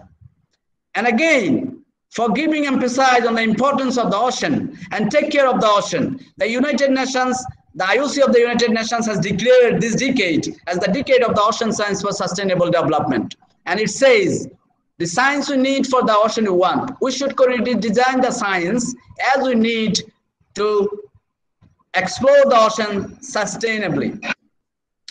And you see, the United Nations has declared this celebration, the decade celebration, with three more very important societal outcomes: a clean ocean, a healthy and resilient ocean, a protected ocean, and safe ocean, a sustainable productive ocean, and a transparent and accessible ocean. So these societal outcomes can only be ensured if we can integrate all of these targets into one hand. We can connect, and then these societal outcomes would be successful. And if someone asks why one decade of the ocean science is developed, you can see 99% of the habitable area is in the ocean, but only 3% has gone to the deepest place of the ocean. Only 5% of the ocean floor map so far. 1 million people, 1 million marine species is still unknown, and 103 million square mile of this sea are totally dark. So I say the ocean, especially the Indian Ocean, and more specifically the Bay of Bengal, is a virgin place, is an untouched place, is the darkest place because you don't know. But some of the developed country is in Iran. They are very advanced in exploring the ocean. You see, they are now trying to connect the ocean floor into the Wi-Fi connectivity so they can see it and they can enjoy it and they can take care of it. So Jacques Cousteau's grandson wants to build the International Space Station in the sea. Maybe you have seen it and I think you know it. But why all of those is happening?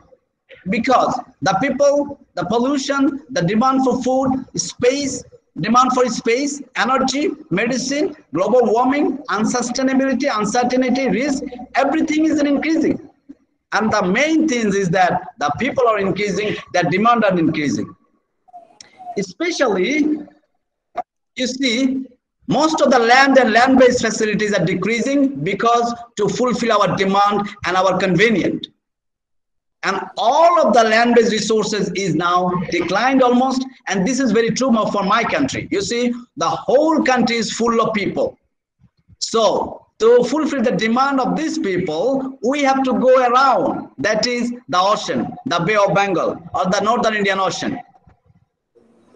And if someone asks where Bangladesh is, you see, Bangladesh is here, and this country is completely covered with plainlands, hills, rivers, and the oceans, and all these four different ecosystem is also connected with the ocean, water, and this is how Bangladesh looks like if you just remove all of those scenarios. You see, this is a completely water delta, so it is depending on the water resources. But Bangladesh is facing lots of problems, especially every year we are hit by cyclones. The land is a hugely changing geomorphologically dynamical area. Sea level rise, inundation, flood, and droughts are our principal national problems. But the hope is that the country has a future in blue economy. And with the recently 2 verdicts win with the Myanmar in India, we have owned a next and new Bangladesh. The area is almost similar to our land area. But what is needed is to mainstreaming the blue economy, because we should not use these resources as a business as usual. If you see, if your demand is increasing and if you use the business as usual, somewhere else you'll be in crash.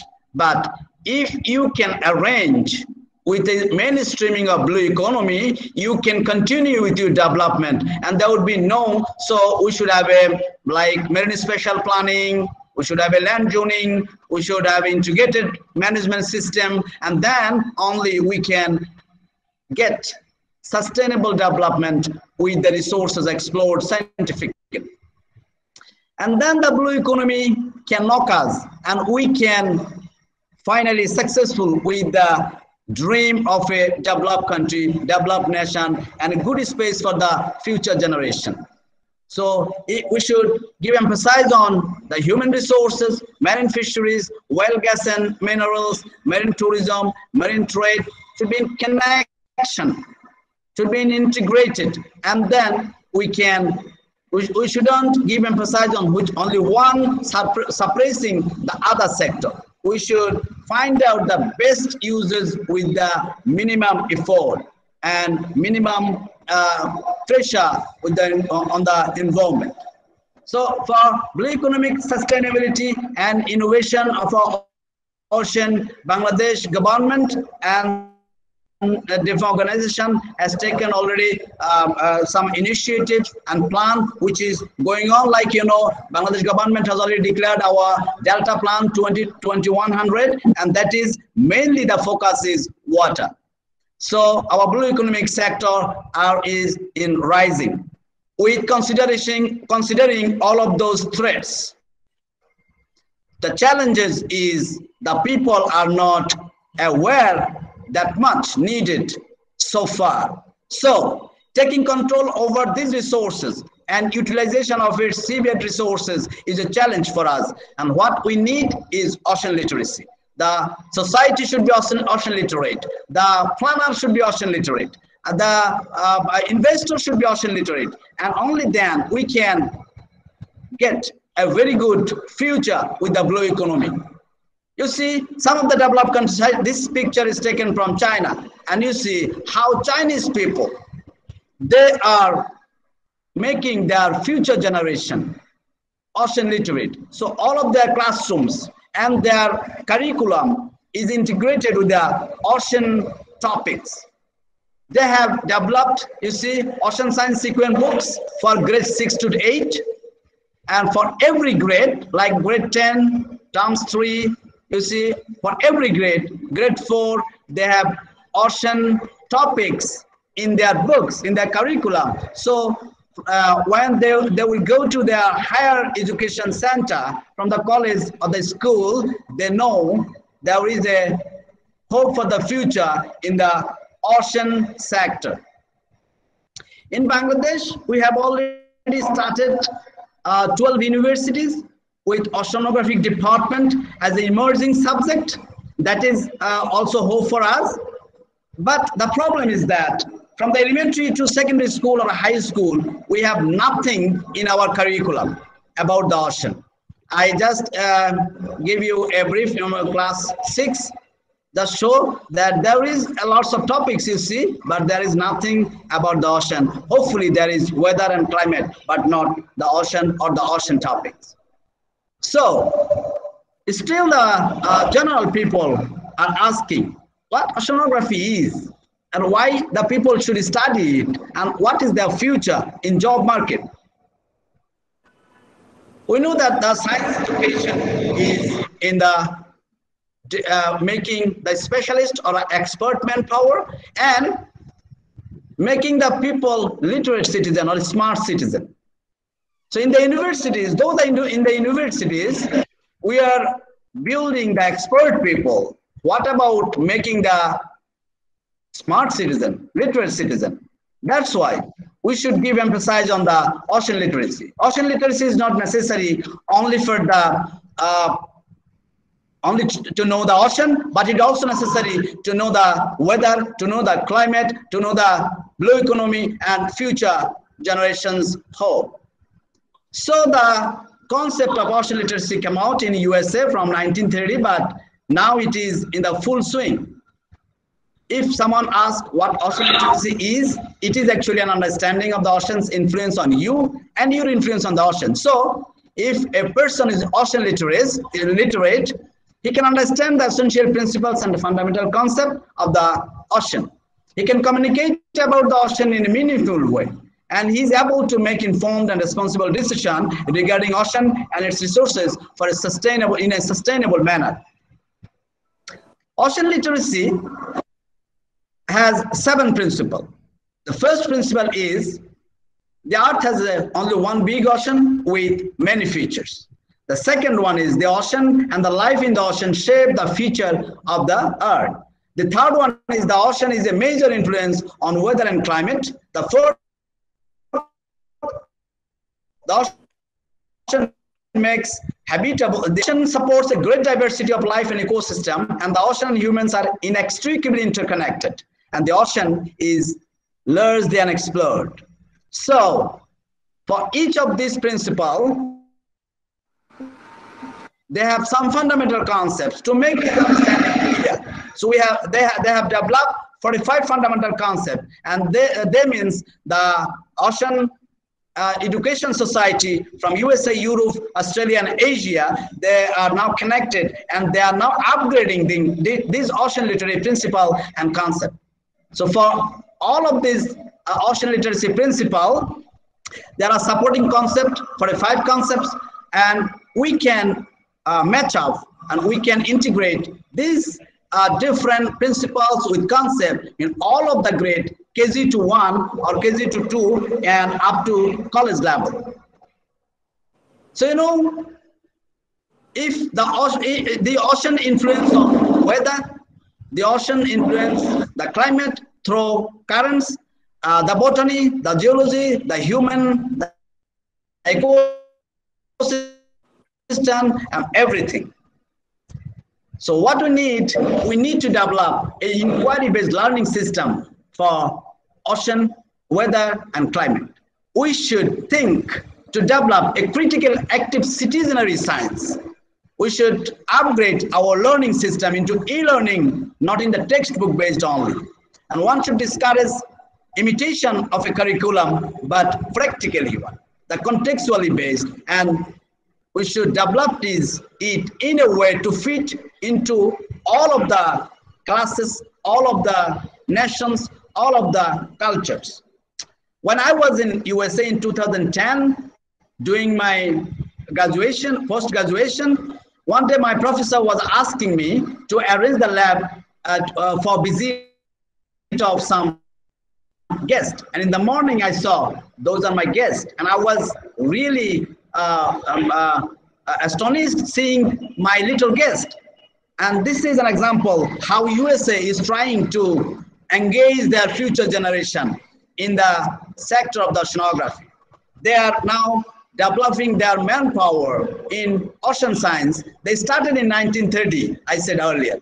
So coming back to Bangladesh, I started working science literacy and climate literacy and ocean science literacy. I go to the local people, local clubs and the schools with a group of enthusiastic people, young people, and try to make them understand why the people should know about climate, the weather, the ocean, and the science. Then in my way forward, I have gathered some interested people and developed one organization, that is Blue Green Foundation Bangladesh, who is working. One project is ocean literacy campaign in Bangladesh, in the schools and in the clubs.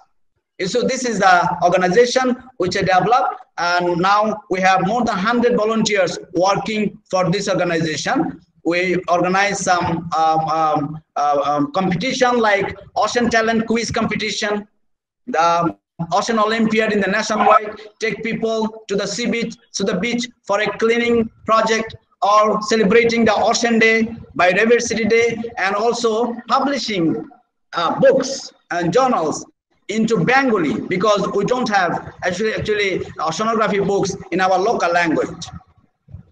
And we are also working to develop ocean curriculum for the school students. You see, there is a topic for class 3, which is water for life. And in this chapter, we see there is nothing about the ocean. This water for life is mainly written for the drinking water. But what about the big ocean, big water resources?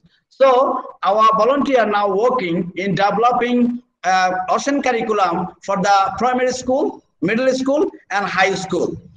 We are also collaborating with the international ocean educators like Asia Marine Educators, the Blue Planet Symposium of the GEO in Blue in Toulouse, Blue Planet.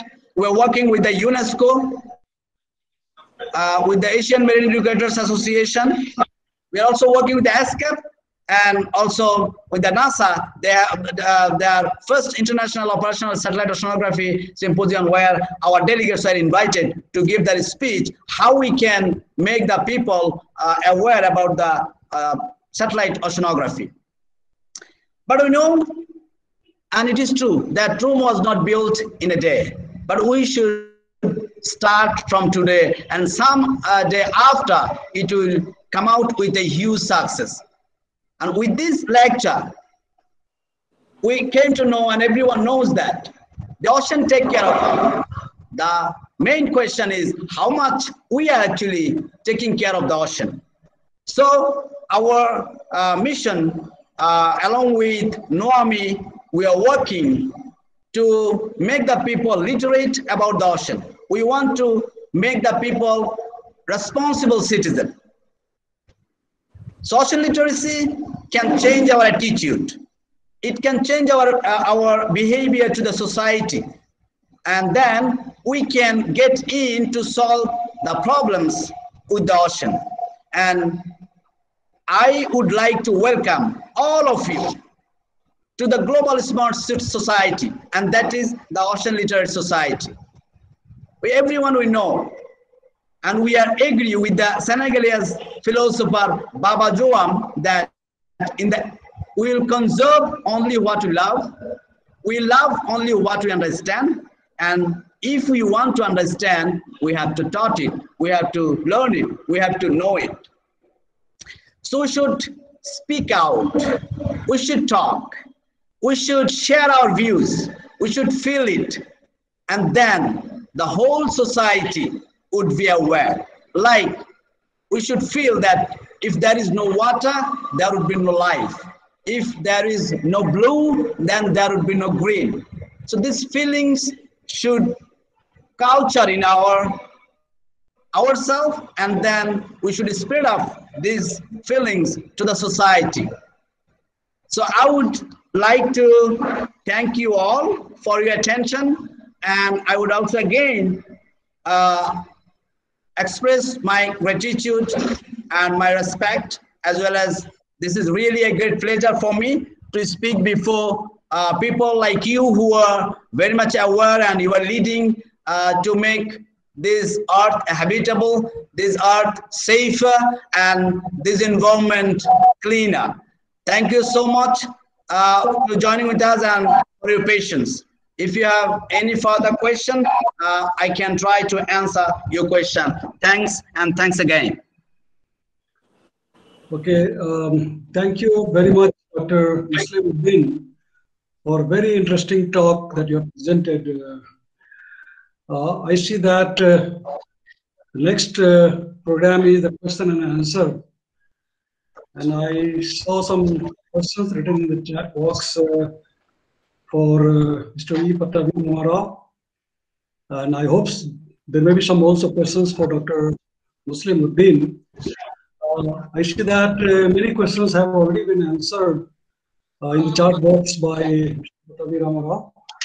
However, if you would like to ask the question yourself in the video, please switch on the video and you can ask the question. I can read the names. I see that 5 people have asked the questions to Mr. Ramarao. So the first one was Dr. D. Rajan. Dr. D. Rajan, are you present? Dr. D. Rajan from MRWS, are you there? It seems Dr. Rajan is disconnected.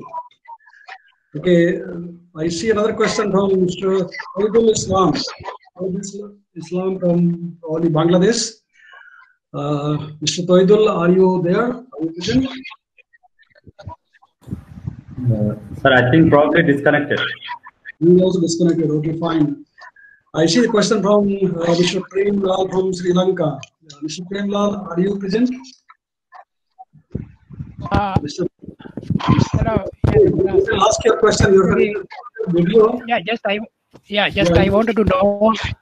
I wanted to know about to get some information about the chlorophyll, TUDA, fishery advisories, etc. For the use of fishery committee. So Sri Lanka is island, and most of the that coastal committee. The livelihood of coastal committee is fishery. So that's why I just asked from Dr. Rao whether it is possible to get that important information about to know the fish potential area, etc. So that's what actually I asked. Thank you. Dr. Ramarao, would you like to respond? Yeah, I have responded. There was some initiative as far as these ocean information advisory services are concerned, particularly the potential fishing zone and ocean state forecast. There were some discussions with the member states sharing the Indian Ocean. I remember Sri Lanka, there was some initiative. Probably I have to check with my colleagues in the concerned division. What is that? Is there any progress? Otherwise, it's not the direct advisory, but the remote sensing products which can be utilized for generating these potential fishing zone advisories are available on our website. As part of our Chlorozine initiative, also some products are being developed exclusively for some of the member states in the Indian Ocean region. And when it comes to the tsunami, definitely there we have several activities which are being promoted by the Indian Ocean Tsunami Warning and Mitigation System of IOC UNESCO. So probably there we can if there are any requirement that can be taken. But with regard to the fisheries, probably I'll check with the concerned department and get back. Okay, thank you very much. Thank you very much. I see the next question from Dr. GSR Sarma. Is Dr. Sarma present? Yes, could you please ask your question directly to the speaker? Hello, can you see me? Yeah, well, your full face is not visible in a digital video. Okay. I have asked two questions. Number one is the important information on ocean data to the relevant government agency like Ministry of Environment and Forest, which formulate the coastal regulatory zone rules and regulations. In two cases in Kerala, because of the construction, there was a debacle and disaster. Also, in case of New Bombay Airport, it is expected that there may be inundation of the coast. So I just asked him whether there is a mutual interaction between these two. He replied, yes, if requested, we will give it. So, sir, I just would like to add here. There was an initiative from the Greater Mumbai GCMC or something is there, I forgot. They asked us to develop an atlas for, in particularly with regard to the inundation part due to tsunami, so which our team is working at present. Otherwise, the other data, generally oceanographic data for government agencies, there is no restriction.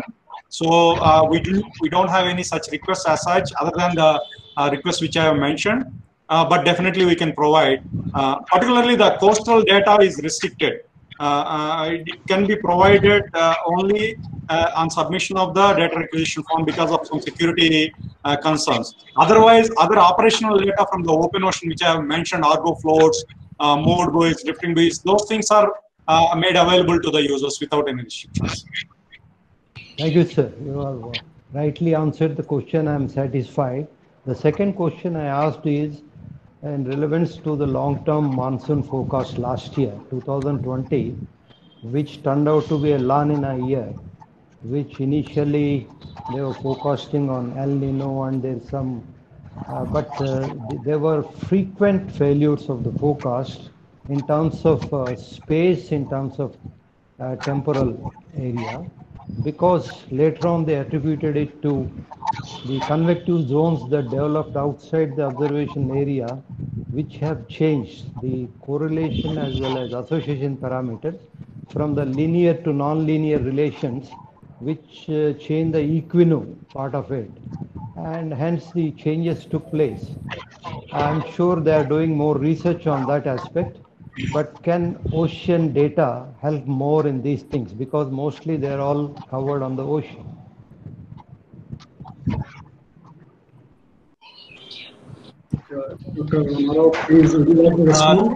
To my knowledge, we haven't done any studies on that one. Definitely, it is a very interesting point. We'll look into it, sir. Thank you, sir. Okay, thank you very much. I see there was a question by Mr. Saurabh Dev Subo from Bangladesh. Is Mr. Saurabh there? Mr. Saurabh, are you there or you are disconnected? I think he is disconnected. So, okay. Yes, Saurabh, I have answered. He's asking about training for the students and young professionals at national. Okay. The ITCO, which International Training Center for Operational Oceanography, which I have mentioned, we issue the calendar for the training courses, both for national and international participants. At national level, there are no issues, but international levels, the courses are being jointly organized by the Ocean Teacher Global Academy of Intergovernmental Oceanographic Commission of UNESCO, where we have a couple of courses jointly organized with them and will be posted on our website. Probably if there are any specific requirements, you can write to us. We will request the ITCO, the concerned department, to consider those requests. Otherwise, the courses, the calendar is published. Probably you can look into it. If you are interested, please get back to us. Yeah, thank you. I have taken a question. I see one question from Professor Lakshmi Kumar. Is that question addressed to the first speaker or the second speaker? You can ask it directly yourself. Yeah, it is a general question, sir. Just I am interested to know. Actually, the forecast, where it is the more accurate, probably over ocean or over land. Maybe any of the speakers can give. The forecast, what we are giving is ocean related, and we do have some issues in certain areas. As Sarmaji has mentioned, there are certain things where we gaps in the observational area. Probably we are trying to identify those things now where we have errors, more errors in the ocean forecast, and trying to address those things. Otherwise, they are being more accurate. They say the concerned division. As I mentioned, the activities which I have presented is coming from different divisions of our inquiries. So, but to my understanding, there are 80% accuracies. But again, when it comes to a different scales, regional or then it comes to the coastal, there are certain areas where we need to improve. Yes, sir. As far as ocean forecast is concerned. Maybe, sir, the accuracy percentage probably where it is likely to be high, over oceans or over land, sir. Yes, it's a general question only. Probably. I cannot answer that. Both they have. I think both atmosphere and ocean forecasts may have some issues. Even I understand in one of the meeting, I come to know that there are certain areas now, because recently we had one meeting on Arabian Sea research proposal, which we are working. They found that some Western Arabian Sea or Western Indian Ocean, because there are no observational things, and they found some biases, and which leads to some issues with regard to the accuracy of this forecast. Okay. Yeah. Thank you. Well, this was a very interesting question by Professor Lakshmi Kumar, and actually, this question is for a general discussion. I mean, whether he is asking the accuracy of forecasts about the land or about the ocean in particular. See, over the land, if we talk about over the land, then of course we feel ourselves what is the accuracy of the forecasts over the land. And also we do calculate a lot of scores, the skill scores of the model, right? The bias and so many scores over the land. I would like to ask you. Bhaskar sir also there. Yes, of course. No, in my opinion, both cannot be separated and looked as two different entities. Without a good prediction on the ocean, even the prediction on the land cannot be right. So, both are interdependent, and both cannot be looked as a separate different entities. So both should go hand in hand. Unless the prediction or the ocean improves, you can't have a better prediction over the land. It's a bit say. Yeah, I would like to rather have a query from Mr. Ramarao. I understand you must also be calculating the skill scores of the forecast of ocean, like the web forecast that we do or SST forecasting. So how is the accuracy of those parameters of the ocean? Mr. Ramarao, would you like to respond on that? Sir, voice is feeble. Can you repeat that? I was just asking. Wave forecast accuracy you mentioned, is it correct? Yes. Yeah, that's what I said. About 80% the team says. But again, it depends on which scale. As I mentioned, we have the model forecast at different scales: regional scale, coastal. We have location specific and all. Okay. Do you take the inputs for your ocean model from NCMRWF or from the ECMWF, like the load boundary conditions? Both, sir. Both. And other thing which I forgot to mention, the wave forecast. You can see how forecast is in agreement with the observations in real time on our website. You check the ocean state forecast and select the wave rider buoy for that particular location, and any user can validate the results instantly online. And other inputs which you mentioned, we use both ECMRWF and NCMRWF data for our models. Great. Yeah. Well, I have one more query. Like you do the real-time ocean data assimilation. I understand, right? Every day you do a simulation of the data from the ocean in the ocean model. So, how accurate or how much percentage of the data from the ocean is accepted by the ocean data assimilation system, and how much percentage is rejected? Do you have any specific answer to that?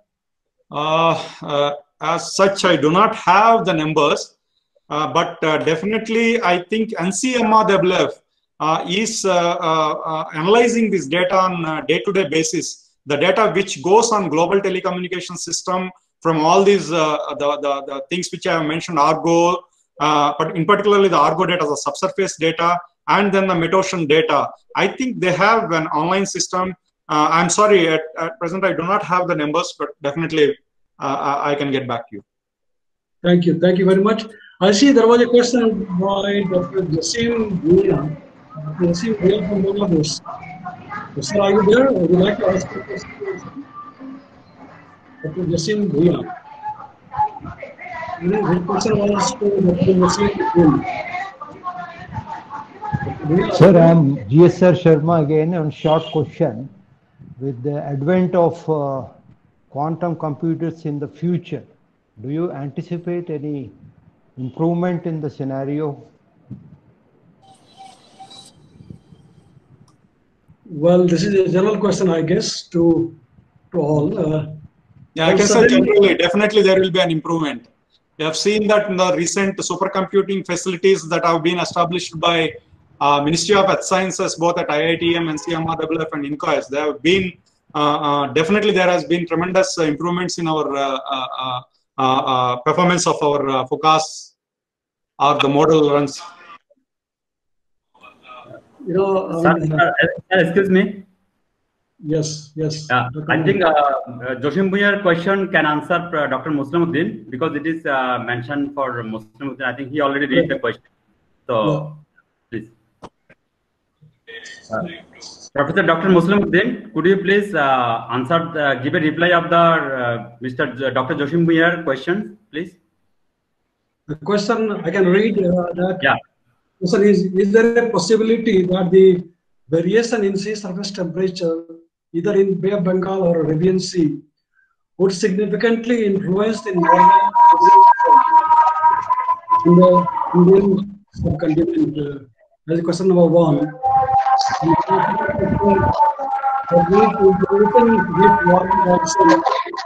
Do we really have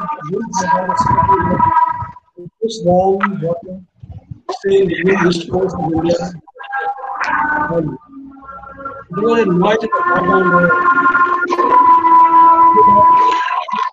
Please switch off your audio. Except the speaker, please switch off your audio. I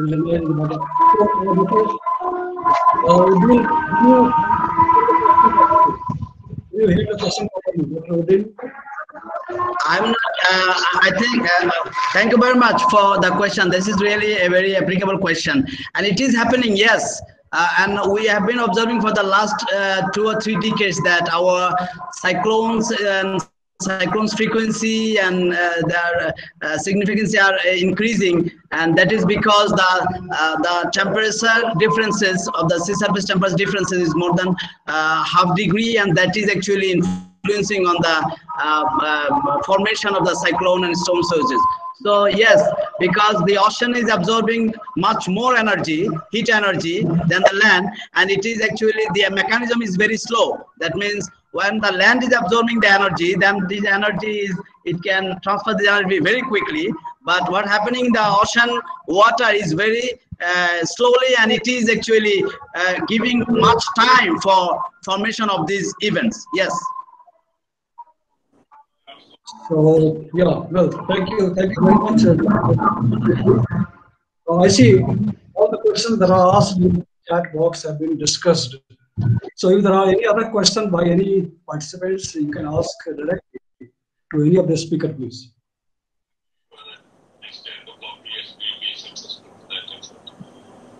I'm also happy to know that bringing up this climate data portal. Somebody is not sure. Is somebody asking something? Not audible clearly. It is from Tyagi sir, Mike, I think. Oh, I see. Mike's was there. So it seems that there are no other questions. So thank you both the speakers. And now I have a pleasant duty to present the vote of thanks. Well, esteemed members of SAMA and distinguished participants of the World Meteorological Day celebration. As you know, the theme of this year's WMO Day is the ocean, our climate and weather. It celebrates WMO's focus in connecting the ocean, climate, and weather within the Earth system. When it comes to the weather and climate, most of us think only about what is happening in the atmosphere. If we ignore the ocean, however, we miss a big piece of the picture. The theme of this year's WMO Day also marks the starting year of the United Nations Decade of Ocean Science for Sustainable Development from 2021 to 2030. I would like to thank ABM Professor Ajit Tyagi, former Director General of India Meteorological Department, who is the main brain behind the formation of SAMA. We would also like to express our gratitude for his constant guidance and motivation in all the activities of SAMA. We would like to thank today's speakers, Mr. E.P. Ramarao, Group Director in QUAS, for delivering a wonderful talk on the Ocean Information and Advisory Services, and Dr. Muhammad Muslim Uddin, Chairman and Associate Professor, Department of Oceanography, University of Chittagong, Bangladesh, for delivering a very interesting talk on the need of ocean literacy and the role of ocean and the weather and climate. Both the talks are directly relevant to the theme of this year's World Meteorological Day. Would like to thank INQUAS and NOAMI for nominating the two distinguished speakers, for presenting the talks on the theme of the day, and jointly organizing the celebration of the World Meteorological Day. Would like to thank the members of the executive support team of SAMA, in particular, Dr. Mohan Kumar Das of NOAMI, Bangladesh, and Professor T.V. Lakshmi Kumar of SRM Institute of Science and Technology, Chennai, India, for their hard work and coordinating the activities successfully, without which it would have been difficult to organize the function. I am glad to see that almost 55 people have attended this function, despite the fact that generally all the meteorological departments of the countries have their own functions to celebrate the WMO Day. I thank you all for making this program a grand success. Thank you very much. So with this, conclude the meeting. Dr. Tyagi Saab, would you like to say the last word?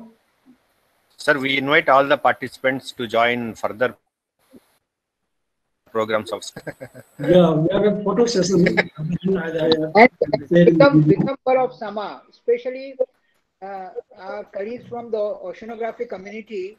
We extend heartiest welcome and request you to join so that networking of oceanographers and meteorologists in South Asia gets strengthened, and we have to work together and should, as brought out by Professor Uddin from NOAMI and Chittagong University, that ocean literacy is very important.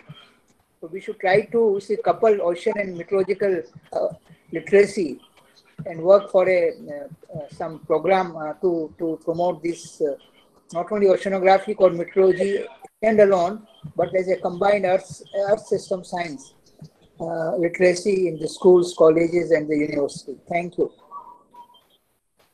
Thank you, sir. I see Mr. Naseem Muradi from Afghanistan. Are you still there? Yeah, good morning, Dr. Das. Yeah, switch on your video, please. We'd like to see you also. Yeah. Say a few words. Yeah, Dr. Muradi. Yeah, sorry, I joined late because I had other meeting in our department. Okay, great. Yeah, nice to see you. Yeah, thank you so much for nice presentation. It is possible to share the presentation? Yeah, we are recording the presentation, and after it we will upload on the YouTube channel of this summer. So we'll be open to watch afterwards also. Okay? Yeah, thank you so much. Great. And anybody else would like to say something? Yeah, sir, excuse me. I would like to introduce some distinguished delegates from NOAMI. There are some delegates. Hasim Irfanullah is there. Dr. Hasim Irfanullah, could you please introduce yourself? I think that will be a good collaboration with the NOAMI and SAMA. Yes. please switch on your video.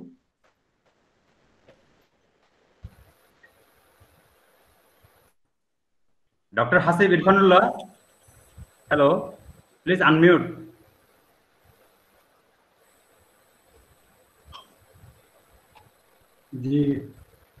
Hearing us?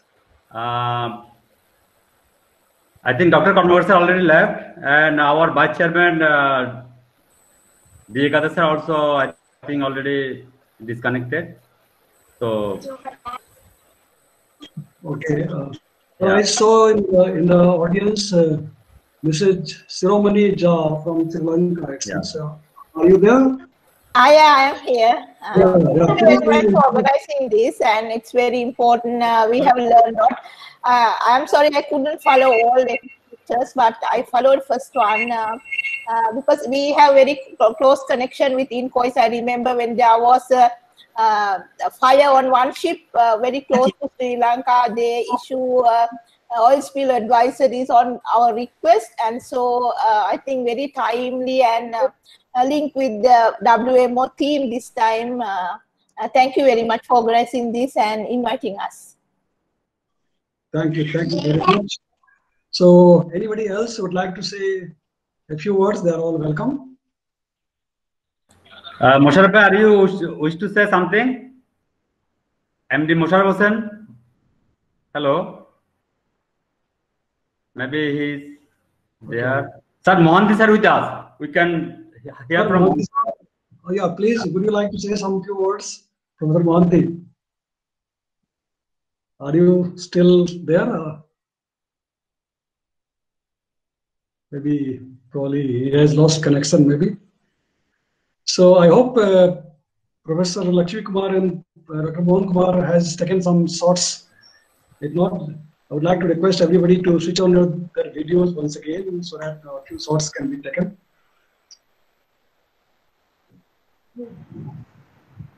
Mr. Muradi can switch on the video.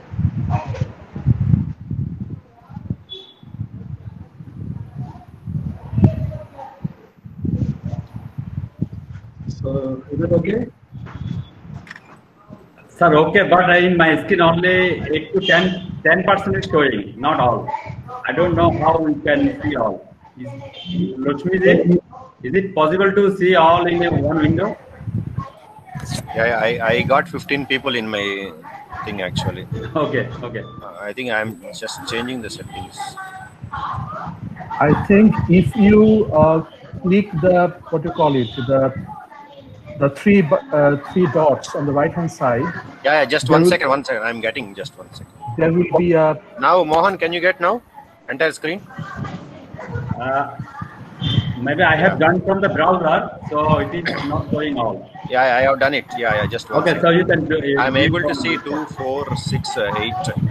I'm able to see, 28 all people. Yeah. Okay, that's okay. That's fine. Thank you very much. Sir, Dr. Hasib Irfanullah, he is the distinguished member of Board of Governors of NOAMI. He is also with us. It's a great pleasure. Welcome, Dr. Irfanullah.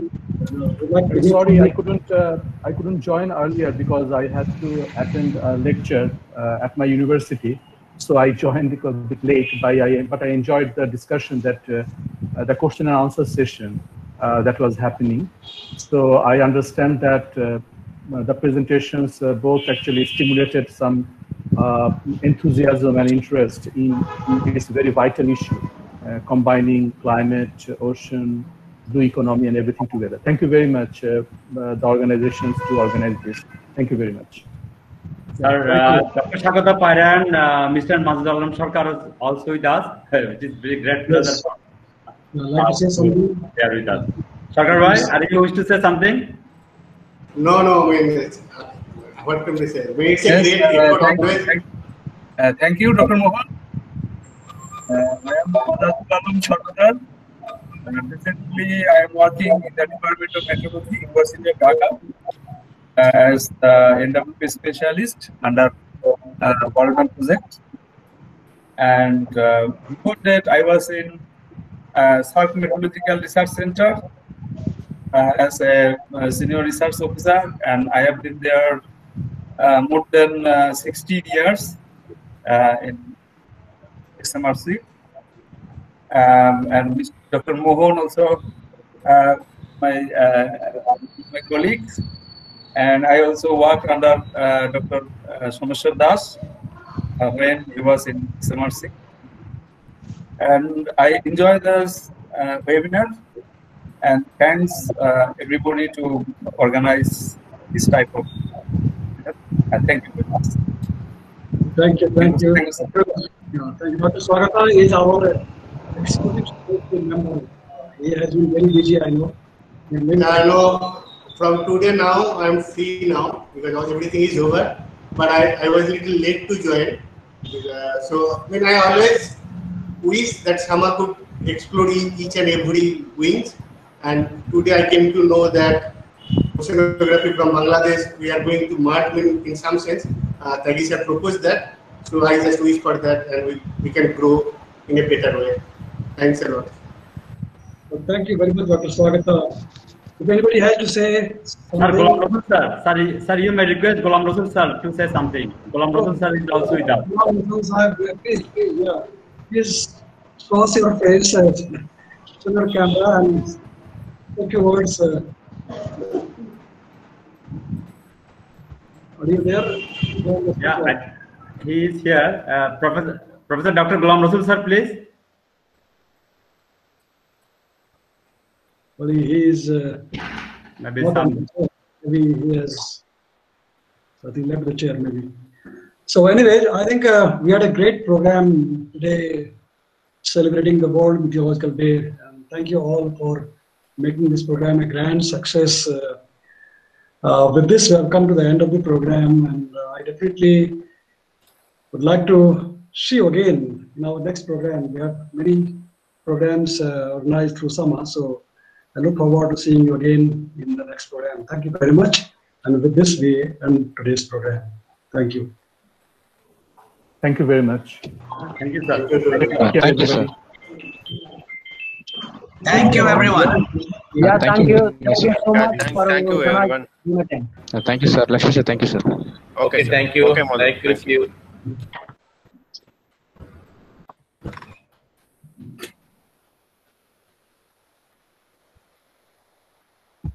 Somesh, I'm leaving the meeting. I'm closing the meeting. Okay.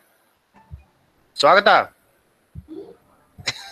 I am here. I'm late. But okay, finally, we are able to see you.